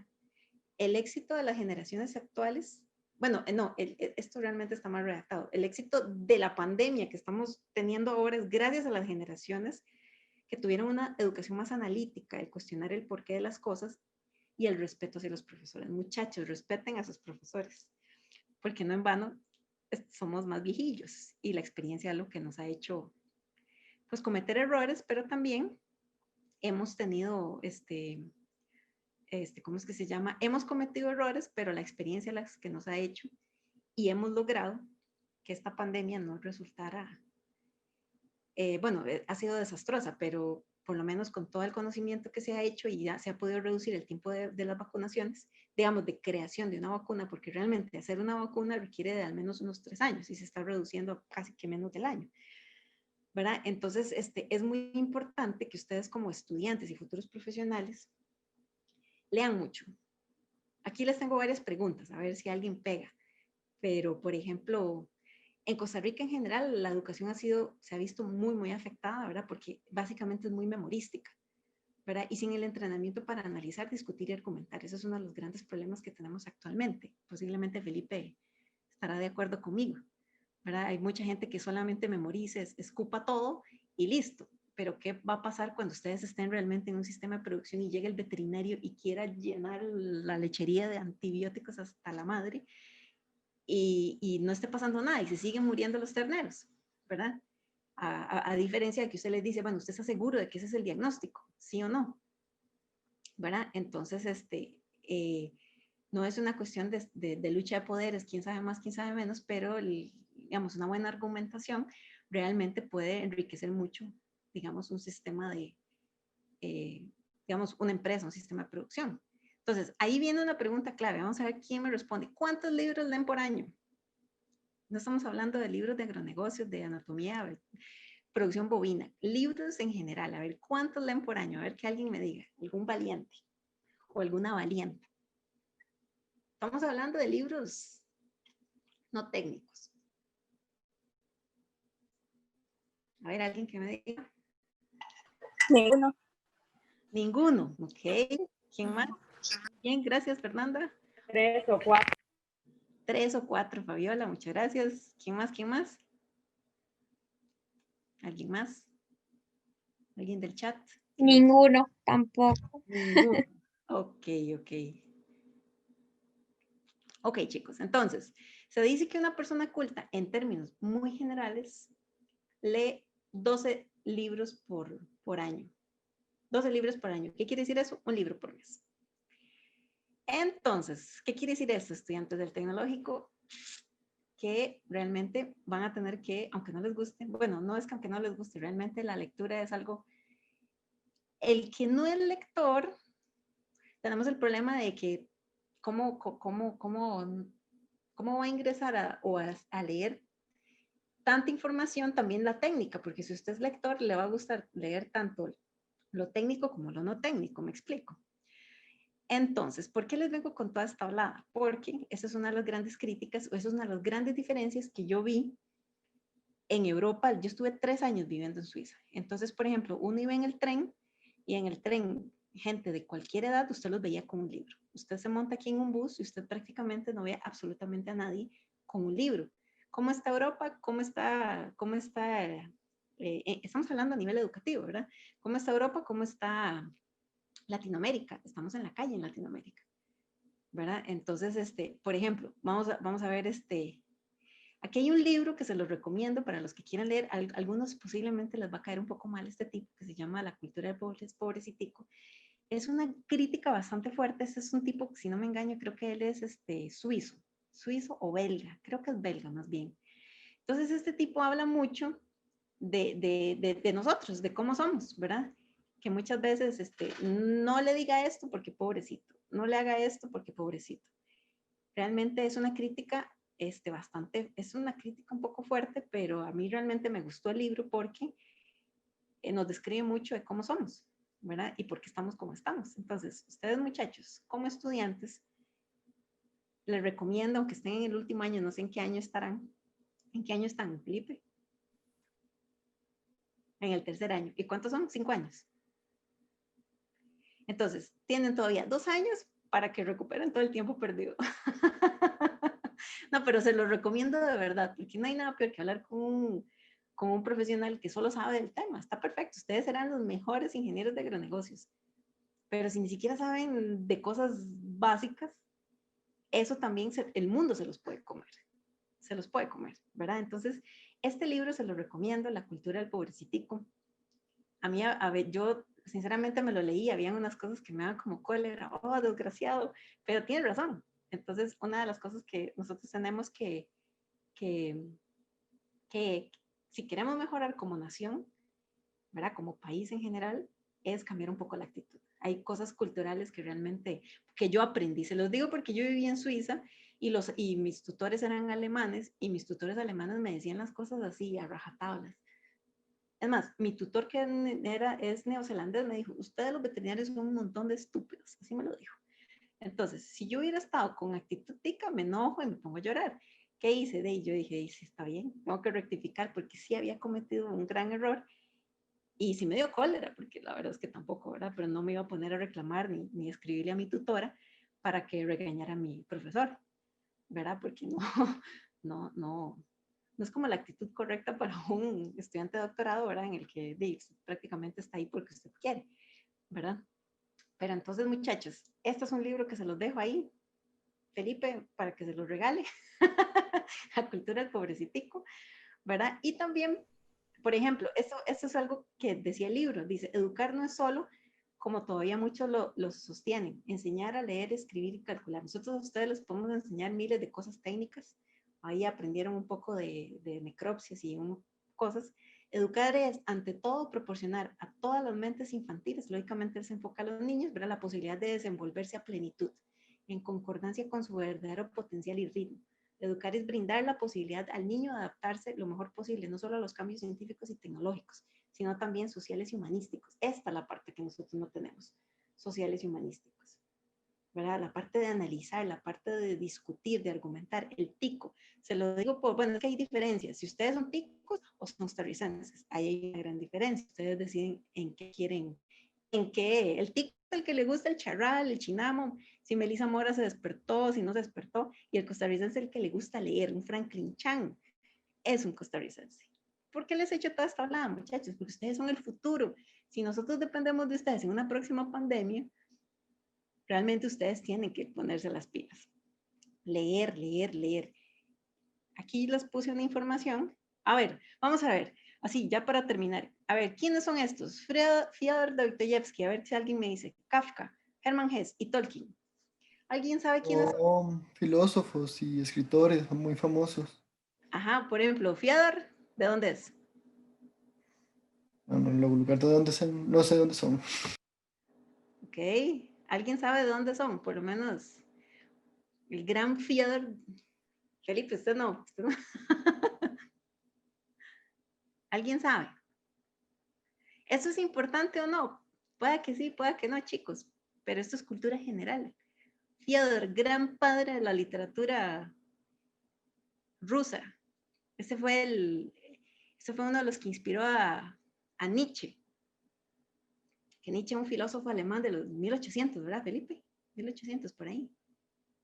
Nietzsche, sí, por ahí. Pero bueno, este fue uno, de hecho, que leyó Crimen y Castigo, fue uno de los autores favoritos. Kafka, La Metamorfosis, checo. Hermann Hesse, alemán. Tolkien, el gran padre del Señor de los Anillos, que la gente tiene la infamia de compararlo con Harry Potter.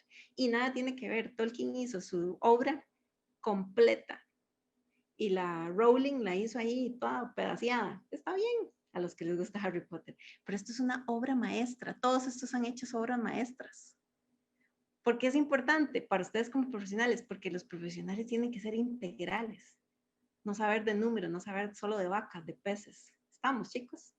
Entonces, si no saben, como dirían, qué vergüenza, empiecen a leer, porque esto lo va a llevar a ser analíticos y a ir conocer cosas que, por ejemplo, yo he leído un montón de libros de Afganistán, probablemente yo nunca en mi vida voy a ir a Afganistán, no creo, porque no quiero morir apedreada en un medio tiempo de un juego de fútbol por ser una adúltera. Bueno, no soy adúltera porque ni casada estoy, pero digamos, así mueren las mujeres. Pero se sabe gracias a lo que he leído. Entonces, ¿por qué les digo eso? Si se van a hacer maestrías, doctorados, que ojalá lo hagan. Y si lo pueden hacer fuera del país, es súper rico porque ustedes van a conocer gente que les va a enseñar muchísimo. Yo tengo amigos musulmanes. Yo, cuando estaba a la mitad del doctorado, me invitaron a dar una charla en el Congreso Nacional de Veterinario y me topó una tipa que ni siquiera sabía que yo estaba viviendo en Suiza. Y me dice, ay, usted, ¿dónde está viviendo? Entonces yo le dije, por ahí, por ahí. No le quería decir. Cuando ya le dije que estaba viviendo en Suiza, me dice, me está rajando, me está contando. Yo, por eso no le quería contar. Para no hacerles el cuento corto, me hace un interrogatorio y me dice, ay, ¿tiene amigos musulmanes? Y yo, sí, me dice, y no le da miedo de que ponga una bomba. Yo le dije, pucha, qué tristeza saber que usted es profesional y es tan ignorante, ¿verdad? Y claro, me peló los ojos y casi, yo creo que la que casi me pone una bomba es ella, pero ella va así, yo le dije, ¿usted no sabía que el Corán fue un libro hecho para ser cantado?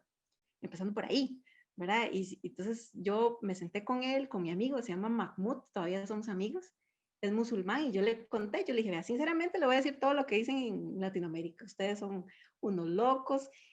Yo se lo dije, esto es lo que nos dicen esto es lo que nos dicen las noticias de ustedes. Yo sé que no es así, pero yo quiero su versión. Entonces uno se hace tan respetuoso de gente que para algo que uno es importante, para gente no lo es. Por ejemplo, en India, la Navidad no representa nada porque la cantidad de católicos es mínima, ¿verdad? Entonces, ¿por qué les estoy echando toda esta hablada? Que van a decir más de una, esta vieja sí habla paja. Puede que sí, perfecto, digan que hablo paja. Pero ustedes ante todo son profesionales y el profesional no es solamente que sepa mucho del área, tiene que ser integral.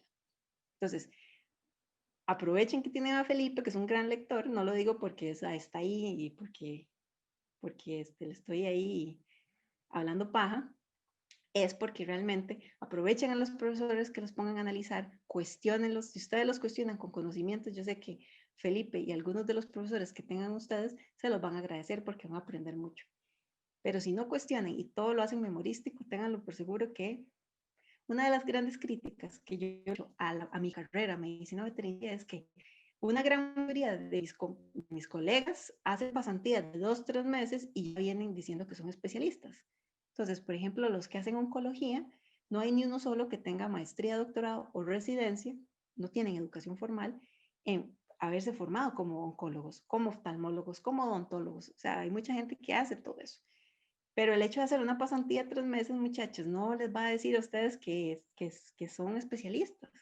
Yo me chupé 3 años en Suiza con gente que me decía, está mal, está bien, vuelva a hacer. Yo tuve un examen a la mitad del doctorado que me decían, si mi proyecto era una basura, váyase de vuelta a Costa Rica. Entonces, había que prepararse bien. Pero esa formación y llevar palo, porque tampoco fue que fue tan bonito. O sea, mi PCR estuvo 1 mes sin funcionar. Entonces, yo tenía que ver cómo me las arreglaba, no me servía ni llorar ni ponerme a escribirle a mis papás para que regañaran a mis profes porque el PCR no me funcionaba, no, salga adelante. Entonces, esa es la recomendación. Ustedes en esta generación no se les puede hablar muy fuerte porque ya al ratito le hacen cartas a los directores para que, o sea, estamos de acuerdo, hay profesores que se les va la mano, pero si ustedes hubieran visto cómo me trataron a mí mis profesores, o sea, más de uno ya estaría tirado en el puente del Saprissa, suicidado de todas las groserías. A nosotros nos decían en la universidad que, o sea, ustedes son una sarta de imbéciles, ¿para qué están estudiando veterinaria si nunca lo van a lograr? Pero eso a mí, en lo personal, yo dije, ok, aquí el toque es cerrarle la boca a este viejo desgraciado o a esta vieja infeliz, ¿verdad? Que nos decía cosas, pero estamos de acuerdo que el maltrato no es de lo más correcto. Pero, pucha, a veces hay estudiantes a los que no se les puede decir nada. Estamos de acuerdo que hay niveles de respeto, pero ustedes también tienen que respetar. Entonces, chiquillos, el mensaje es, estudien mucho, lean mucho. Cuando alguno de ustedes lea, no sé, cuando lean a Kafka, La Metamorfosis, y si les gusta, les puedo decir que no solo les va a ayudar para su vida personal, sino profesional, ¿verdad? Alfio Piva, que es fue el creador de la Universidad Nacional, bueno, de la carrera de Medicina Veterinaria en Costa Rica. Él estudió en Italia. Y la última charla, la charla que nos dio de inauguración de la carrera, lo que nos dijo es, muchachos, ustedes van a ser veterinarios, podrán saber muchísimo de terneros, de vacas, de lo que sea. Dice, pero ante todo son personas. Entonces, yo que soy de origen italiano, a mí me gusta, me dice, a mí me gusta de vinos, aprendan de vinos. Ustedes van a tener más ganancia con un cliente que le gusta el vino y usted sabe de vinos. Es una persona que ustedes van a tener un cliente, no de por vida, porque dependiendo si se pega una torta, pues no lo van a querer, pero dice, ustedes tienen que ser profesionales, pero ante todo, primero son personas. Y para ser personas también es importante, nada más bonito que hablar con gente que sabe de varios temas. Yo tengo colegas que solo se habla de veterinaria, es aburridísimo, pero tengo colegas en los que hablamos de política, de libros, nos recomendamos libros y hasta hacemos ahí un medio clubcillo de libros y nos recomendamos un libro y un día tantos nos reunimos y comentamos el libro. Entonces, todo eso, todo ese análisis, porque el libro que yo leo no es lo mismo, no es el mismo libro que leyó Felipe. Entonces, con toda esta paja, lo que quiero decir es que necesito que ustedes, muchachos, sean analíticos, discutan, pero tienen que discutir no porque el profesor me cae mal, no, es porque el profesor me cae mal, pero dijo esto, que es incorrecto, porque estos últimos artículos dijeron esto, esto y esto y esto. Entonces, siempre la discusión con argumentos y con respeto, pero tampoco ser tan delicado, muchachos. Estas generaciones son muy malcriaditas, así que muchachos, no los conozco, bueno, conozco a Alejandro. Alejandro ya pasó por la mano dura de de algunas clases, ¿verdad, Alejandro? Pero no creo que fuera tan mala. Pero sí quería que por lo menos pensaran y que si no sabían algo, pregunten. Recuerden que no hay pregunta tonta. Es mejor quedarse, preguntar y preguntar, porque eso es otra cosa que hace el tico. El costarricense sí pregunta, el tico no pregunta para no hacerse menos. Entonces, seamos más costarricenses y seamos menos ticos. ¿Les parece? No sé si tienen alguna pregunta después de esta hablada. Por ahí había una mano levantada de Kimberly, me parece, no sé si ya no. Por ahí hay otra pregunta de José Alvarado. Ok, vamos a ver. José Alvarado. Bueno, ya la química está, dice, ¿en qué consiste? ¿La resistencia antimicrobiana en qué consiste? Ok, vamos a ver. Vea, las bacterias son organismos, son microorganismos que son extremadamente inteligentes en el sentido de que ellos pueden hacer una mutación. Entonces, ¿qué quiere decir una mutación? Entonces, digamos, si está recibiendo, pongámosle un ejemplo más fácil. Digamos que es usted como un soldado, digamos que usted es un soldado que va para una guerra y usted tiene un escudo de plástico. Pero entonces cuando llega a la guerra y ve que el contrincante tiene una espada y le atraviesa el escudo de lado a lado, usted dice, pucha, aquí yo voy a morir. Entonces, ¿qué hace usted? Ok, bueno, para la próxima batalla tengo que ir con un escudo de acero o un escudo que sea más protector. Entonces se van haciendo mecanismos en los que puede combatir. O sea, esas mutaciones son las que logran que pueda reconocerse la molécula y que esa molécula no le produzca la muerte. ¿verdad? Eso pasa igual con las garrapatas. Las garrapatas, por ejemplo, tengo un colega que tuvo un problema de garrapatas increíble en la casa, le prendió fuego, aunque ustedes no lo crean, al patio, le prendió fuego y ni así. Las garrapatas, entonces, ya se han hecho un estudio de garrapaticidas, de que prácticamente no hay ya garrapaticidas químicos, digamos, productos químicos como el negubón y esos prácticamente ya no le hacen absolutamente nada a las garrapatas. Entonces, el mismo organismo reconoce la molécula y se modifica para hacer resistencias. Entonces, eso es realmente muy a nivel molecular, pero hace que la bacteria haga esa mutación para poder protegerse contra esa molécula. Y claro, si se está dando de manera repetida, es más fácil poder reconocerla y poder hacer la modificación, ¿verdad? ¿Y cuáles son las consecuencias ligadas a los agronegocios? Porque ustedes, por ejemplo, ustedes van a estar ligados a sistemas de producción, ¿verdad? El sistema de producción. Entonces, ustedes van a tener que ver toda la parte más cara generalmente bueno, en un sistema de producción, generalmente el alimento es lo más caro, ¿verdad, Felipe? Lo más caro es el alimento, estamos de acuerdo. Exacto. Entonces, pero muchas veces a ese alimento, de manera, digamos, en sistemas de producción grandes, por ejemplo, hablamos de acuicultura, si los peces están enfermos, y se aplica antibiótico, el antibiótico generalmente se aplica en el alimento. No sé si ya le vas encontrando relación a los agronegocios. Entonces, se aplica el antibiótico en el alimento y aplicado en el alimento. Entonces, el otro problema son las subdosificaciones. Entonces, se le da menos cantidad de la que se necesita para poder matar a la bacteria. Entonces, esas dosificaciones en cantidades tan pequeñas hacen que la misma bacteria diga, muy bien, vamos a cambiar el escudo. En vez de plástico, nos vamos con uno más fuerte. Entonces, ¿cómo se sabe eso? Porque se hacen secuenciaciones de ADN. Entonces, si por ejemplo en la secuencia venía adenina, adenina, timina, y entonces ya después se hace esa secuencia y entonces había una adenina, citosina, adenina, por ejemplo. Entonces ya esa misma bacteria cambió. Entonces, esas son las mutaciones. Obviamente hay que hacer expresiones de genes para ver si esas expresiones de genes vamos a tener la resistencia antimicrobiana. Es algo muy específico, un poco pesado, pero más o menos para que tengas una idea a qué nivel es que se sabe que hay resistencia. Otro detalle más simple es que si usted hace un cultivo, le sale estafilococos y le sale antes, digamos, un año antes, los peces eran sensibles, pero un año después es resistente y usted estuvo aplicando durante todo el año el antibiótico, creo que la respuesta es, ¿verdad?, simple, ¿verdad? Se va a saber por qué, ¿verdad?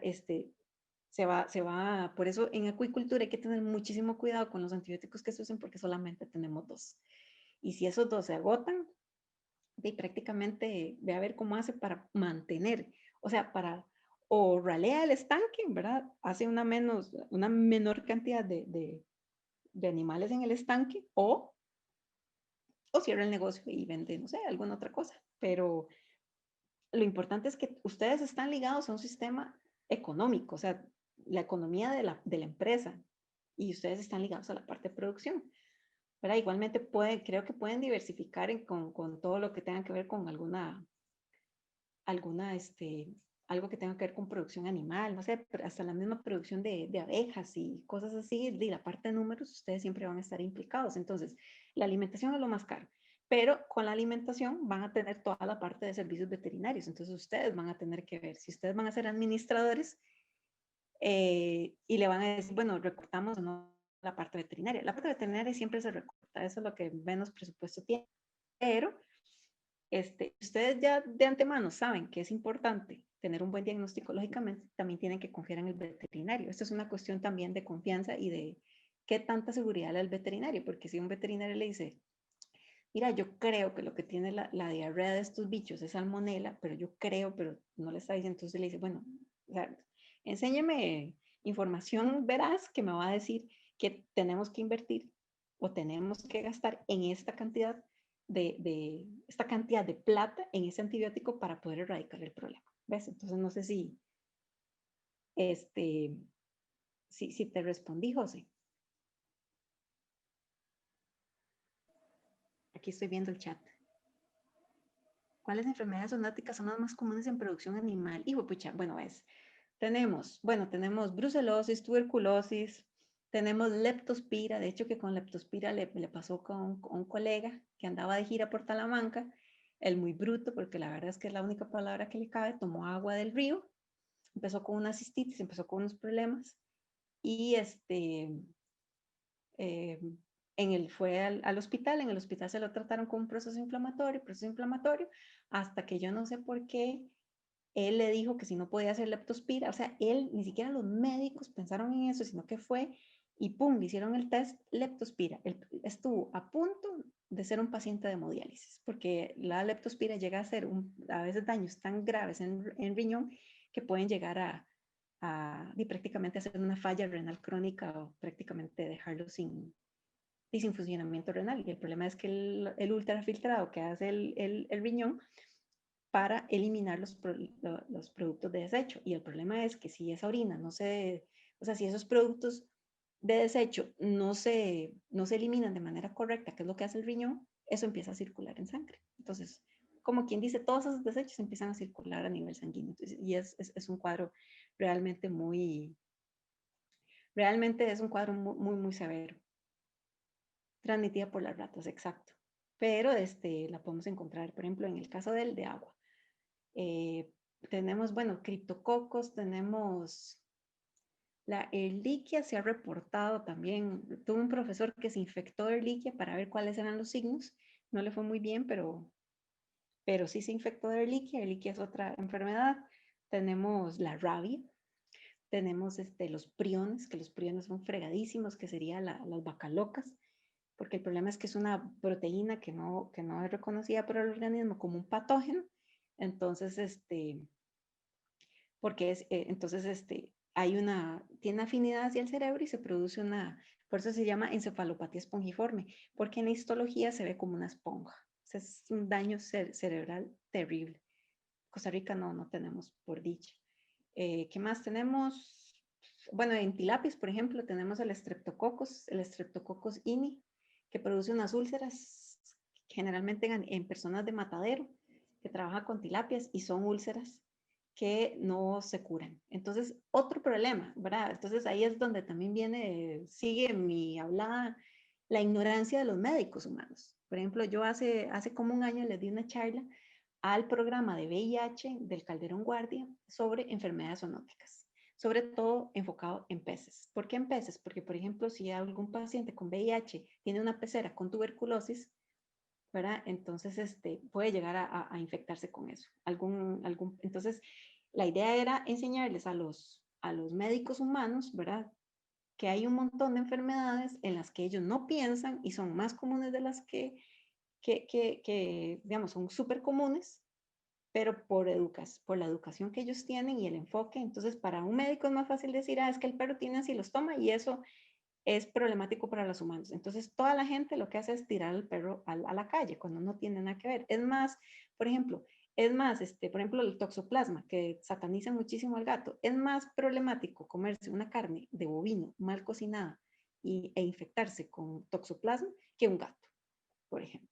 Pero ¿quién dice eso? No, satanizan al gato. Pero esa es la ignorancia y esa es la falta de lectura, aunque ustedes no lo crean. Entonces, yo he tenido muchas discusiones con médicos y con farmacéuticos, ni se diga, porque los farmacéuticos ahora están reclamando de que ellos son los que tienen que ser regentes de farmacias veterinarias, no los médicos veterinarios. Entonces, yo hablaba con uno y le dije, ok, perfecto. Yo firmo en cualquier parte que todos los farmacéuticos pueden ser regentes veterinarios, farmacias veterinarias, y usted me responde lo siguiente. Entonces yo le dije, ¿cuánto es el tiempo de retiro de una oxitetraciclina para un filete de tilapia? Entonces pasaron segundos maravillosos en los que mis oídos no les llegó ninguna respuesta.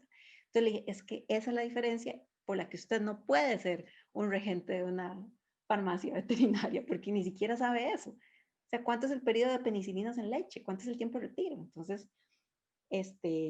yo no tengo que ser farmacéutica, pero digamos, si no lo sé, es mejor no meterme en un campo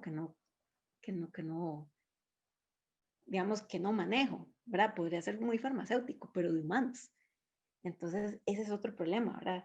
Igualmente tenemos mucho problema con los zootecnistas. Yo realmente, en lo personal, no tengo problema con los zootecnistas porque mi padre, que en paz descanse, era zootecnista, Felipe es zootecnista, y entonces uno sabe que nosotros vemos partes de cosas de producción, pero muy poco. Eso nada más como para, si nosotros en producción, si nosotros estamos completamente desligados de producción, realmente estaríamos como en una fase, ¿verdad? Totalmente perdida y estaríamos también dando diagnósticos. Hay muchas cosas que básicamente son manejo. Entonces ahí entran ustedes también. O sea, por una cosa de manejo pueden perder mucha plata, ¿verdad? Por simplemente ahorrarse plata en un, no sé, en un estanque que no lo quieran hacer de una u otra dimensión, ahí pueden perder plata, ¿verdad? Entonces, todas esas cosas, trabajamos con gente de manera interdisciplinaria, es súper importante porque de ahí, y los que saben de nutrición son los zootecnistas, sobre todo si nosotros vemos nutrición de perros, gatos, vacas, todo todo en un solo curso. Y ustedes, ¿verdad, Felipe? Ustedes lo ven por partes. Ven tres nutriciones o 4 nutriciones, 3. Bueno, 3 nutriciones, hágale 2 nutriciones versus una nutrición. O sea, hay diferencia, hay mucha diferencia, ¿verdad? Entonces, todo eso es importante saberlo, no tienen que ser veterinarios, pero sí es importante que ustedes sepan de cultivos, de antibiogramas, de métodos diagnósticos, para que también no les metan un 10 con hueco, como dicen popularmente, ¿verdad? Pueden hacer, perder mucha plata por diagnósticos innecesarios. Vean en el caso del gato. En el caso del gato, la dueña ya gastó en consulta y en citología. Ahora tiene que gastar en cirugía, en consulta y en biopsia. Entonces, cuando pudo haber resuelto el problema con biopsia y con cirugía, nada más. Se hubiera ahorrado una consulta y una citología. Pero entonces es ahí donde viene la pericia del médico, ¿no? Del médico que, pero eso también es la falta de lectura. Veterinarios, veterinarios, yo soy veterinaria, amo mi carrera, pero no quiero muchos colegas porque no leen nada, o sea, ni siquiera leen lo de ellos. Entonces, a veces diagnósticos tan simples como una sarna no las saben diagnosticar. Mandan biopsia cuando pudieron haber hecho un raspado y encontrar el Demodex. Pero bueno, en fin, muchachos, la idea, el mensaje para ya no hacerles tan pesado y van a decir, esta vieja habla mucha paja. ¿Cómo se llama? Lo más importante es que ustedes, con que uno empiece a leer, se lo juro que ya puedo morir tranquila. Con que uno argumente al profe o a cualquier profe, pero con respeto y con, digamos, y con argumentos válidos. Acuérdense que el que tiene la información tiene el poder, aunque ustedes no lo crean. No es el que tiene más likes en Instagram, el que tiene la información. O el que tiene el Facebook más chiva. O sea, Una pregunta más. ¿Ah? Una pregunta más en el chat, me parece. Vamos a ver, ¿quién más me dice? David Leiva. José David Leiva, ¿cuál es el costo aproximadamente de una autopsia? Mira, depende. Qué dicha que me dice esto de autopsia. La palabra autopsia para veterinaria está correcta también. El Colegio Americano y Europeo y Japonés de Patólogos Veterinarios aceptaron la palabra autopsia porque como es una palabra que se utiliza, que es, digamos, es muy común en el mundo, entonces, ¿cómo es que se llama? Se puede utilizar, aunque para nosotros en veterinaria utilizamos más la palabra necropsia, porque autopsia es de un humano a un humano, pero está válido para veterinarias. Y para responderte la pregunta, pues depende del tamaño del animal. Entonces, puede ir desde, ¿qué puede ser? Como, es que depende del animal, nosotros nos vamos mucho por peso. Para darte una idea, por ejemplo, hace poco hice un conejo con toda zoología estaba saliendo en 40.600, ¿verdad? Un conejillo. Entonces eso varía mucho dependiendo del tamaño del animal. Cuando son animales, por ejemplo, unos peces, por ejemplo, alevines, ahí uno puede hacer también como una especie de, como dicen, de combos, ¿verdad? Hace poco me mandaron unos peces para muy pequeños, para exportación, que quieren exportar a Perú, entonces eso saldría como en 20.800. 20.800, creo que sí, pero es que eso varía mucho dependiendo del tamaño del animal, ¿verdad? No sé si hay alguna otra pregunta.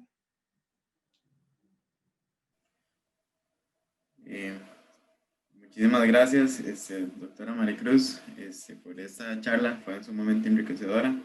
Bueno, acaba de llegar una pregunta de Fabricio Montero, si gusta se la leo, dice: hola, mucho gusto, ¿existe algún registro real y controlado de los antibióticos usados en producción animal?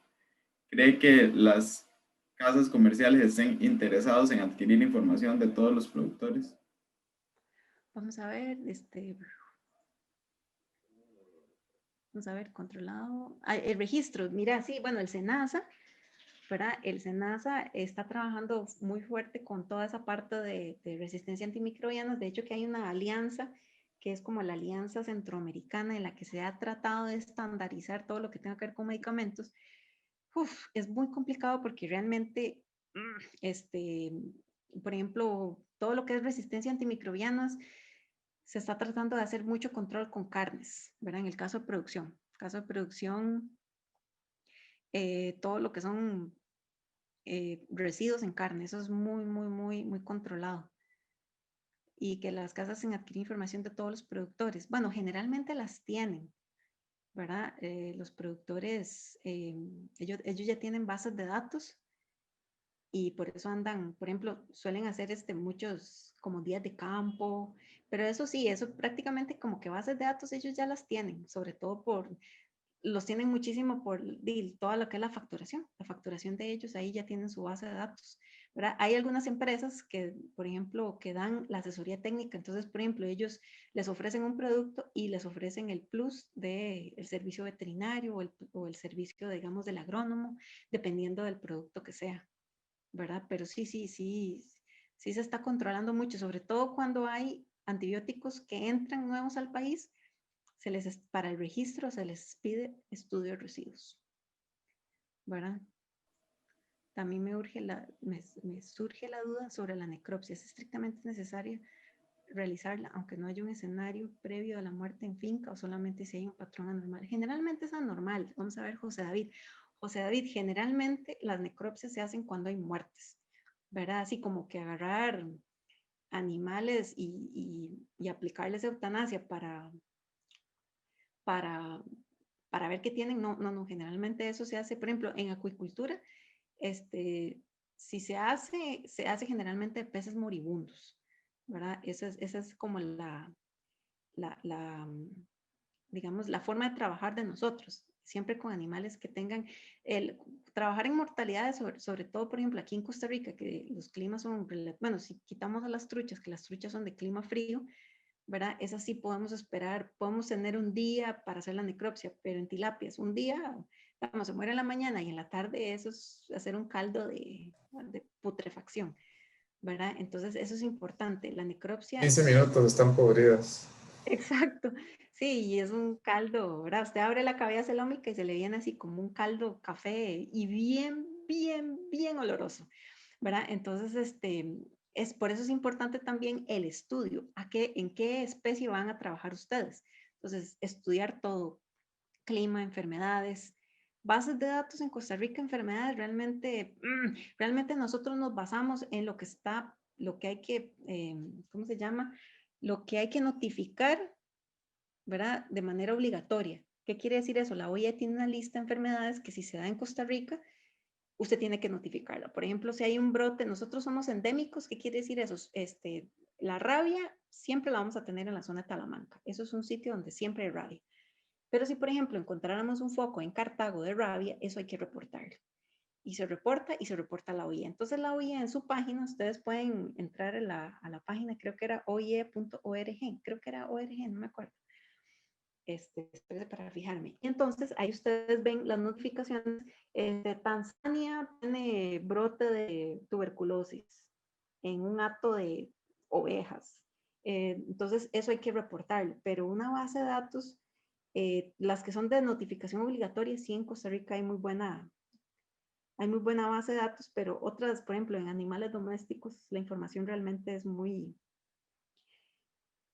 pobre. Debería de haber como una base de datos nacional como lo tiene el Ministerio de Salud, que el Ministerio de Salud, esos datos epidemiológicos son una belleza porque usted puede ver hasta patrones. Por eso los registros son súper importantes, porque si usted, por ejemplo, si usted va a una finca y tienen registros de mortalidad, ustedes también pueden hacer, y junto con el veterinario, trabajar en un plan de salud o en un plan de preventivo de salud, que eso les puede ahorrar mucho dinero y también puede ser un sistema de producción bastante efectivo, ¿verdad? Entonces, eso es muy complicado, pero digamos, las necropsias solamente, por ejemplo, en este caso la ternera, como estaba tan fresca, fue por eso que me llamaron. En otras ocasiones el doctor, el que hizo las emergencias, el que hace las emergencias, es el que, ¿cómo se llama?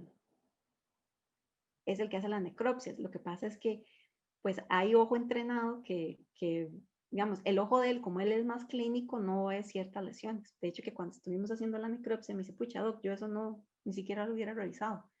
Entonces son cosas que es normal porque el día a día de ellos es la clínica, es ver si tiene fiebre, porque tiene la fiebre, ¿verdad?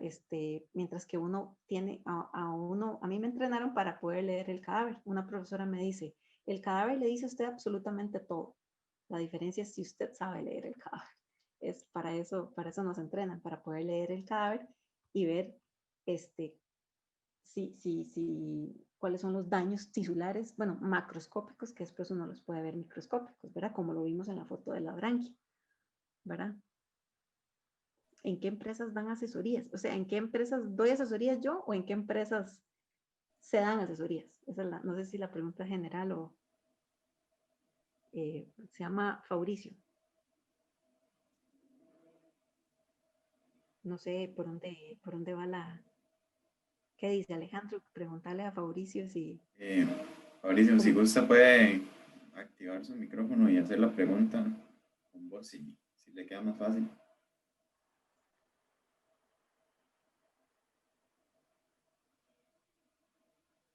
Es oie.int para los que quieran revisar la página. Voy a ponérselos en el chat, oie.int. oie.int. Entonces, esas son donde están y hay fichas técnicas donde vienen todos los signos clínicos de la enfermedad. Ah, mira, se la puse a todos en la reunión. oie.int. Esa es la página de la Organización Mundial de Episodias, que es de la Organización Mundial de Salud Animal. Entonces, esa le puede decir a ustedes las enfermedades de declaración obligatoria. Esas enfermedades estamos obligadas, sí o sí, a declarar. El resto no. Entonces, de las que no hay muy buena base de datos. Entonces, no sé, Fabricio, si tenía... Bueno, es que no sé cómo qué empresas dan esas asesorías. Ah, ¿qué empresas? Ah, ya entendí. Es que depende. Por ejemplo, DSM es una que da ese tipo de asesorías, que es una que ellos trabajan mucho con vitaminas, minerales, están trabajando mucho con probióticos, justamente para eliminar todo lo que es resistencia antimicrobiana, ¿verdad? ¿Qué más?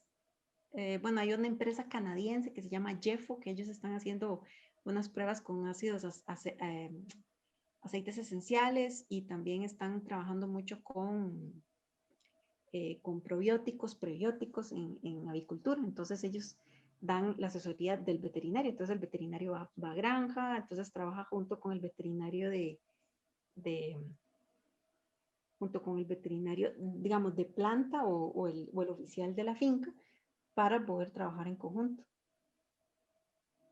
Sí, bueno, por ejemplo, en el caso de que no es una empresa que, bueno, aunque ellos también representan ciertas marcas, por ejemplo, Dos Pinos, ¿verdad? A todos sus asociados dan ese servicio, ¿verdad? Ellos son cooperativas, funcionan un poco diferente, pero ellos también a veces traen ciertas marcas de productos, ¿verdad? O a veces cuando usted como empresa quiere introducir un producto en Dos Pinos, se reúne una comisión, leen el producto, los estudios que se han hecho, entonces se hace todo un estudio para ver si realmente vale la pena introducir ese producto en los agroveterinarios de ellos, pero generalmente ellos siempre tienen zootecnistas y veterinarios que andan por todas las fincas dando asesoría. Entonces sí, hay varias empresas que dan ese servicio. Hay otros que también, por ejemplo, se conectan con alguna universidad y mandan muestras a las universidades X a hacer algún análisis específico que tenga esa universidad, por ejemplo, algún PCR, algún estudio muy específico. Entonces las empresas se lo facilitan a los productores, ¿verdad? Sobre todo, obviamente siempre hay de por medio el que utilicen el producto, ¿verdad? El producto que ellos comercialicen. pero al final de cuentas ahora hay muchísimas empresas trabajando con probióticos e inmunoestimulantes para tratar de evitar lo que es el uso de antibióticos, básicamente por eso. Por eso la importancia y que ustedes van a entrar en una generación al mercado laboral con mucha restricción con el uso de antibióticos, ¿verdad? Porque ya vieron que un simple ternero era resistente prácticamente a todo, entonces van a tener que trabajar mucho con medicina preventiva y esos son costos, ¿verdad? Eso va a tener su costo, pero al final de cuentas van a tener mejores rendimientos. Entonces, Sí.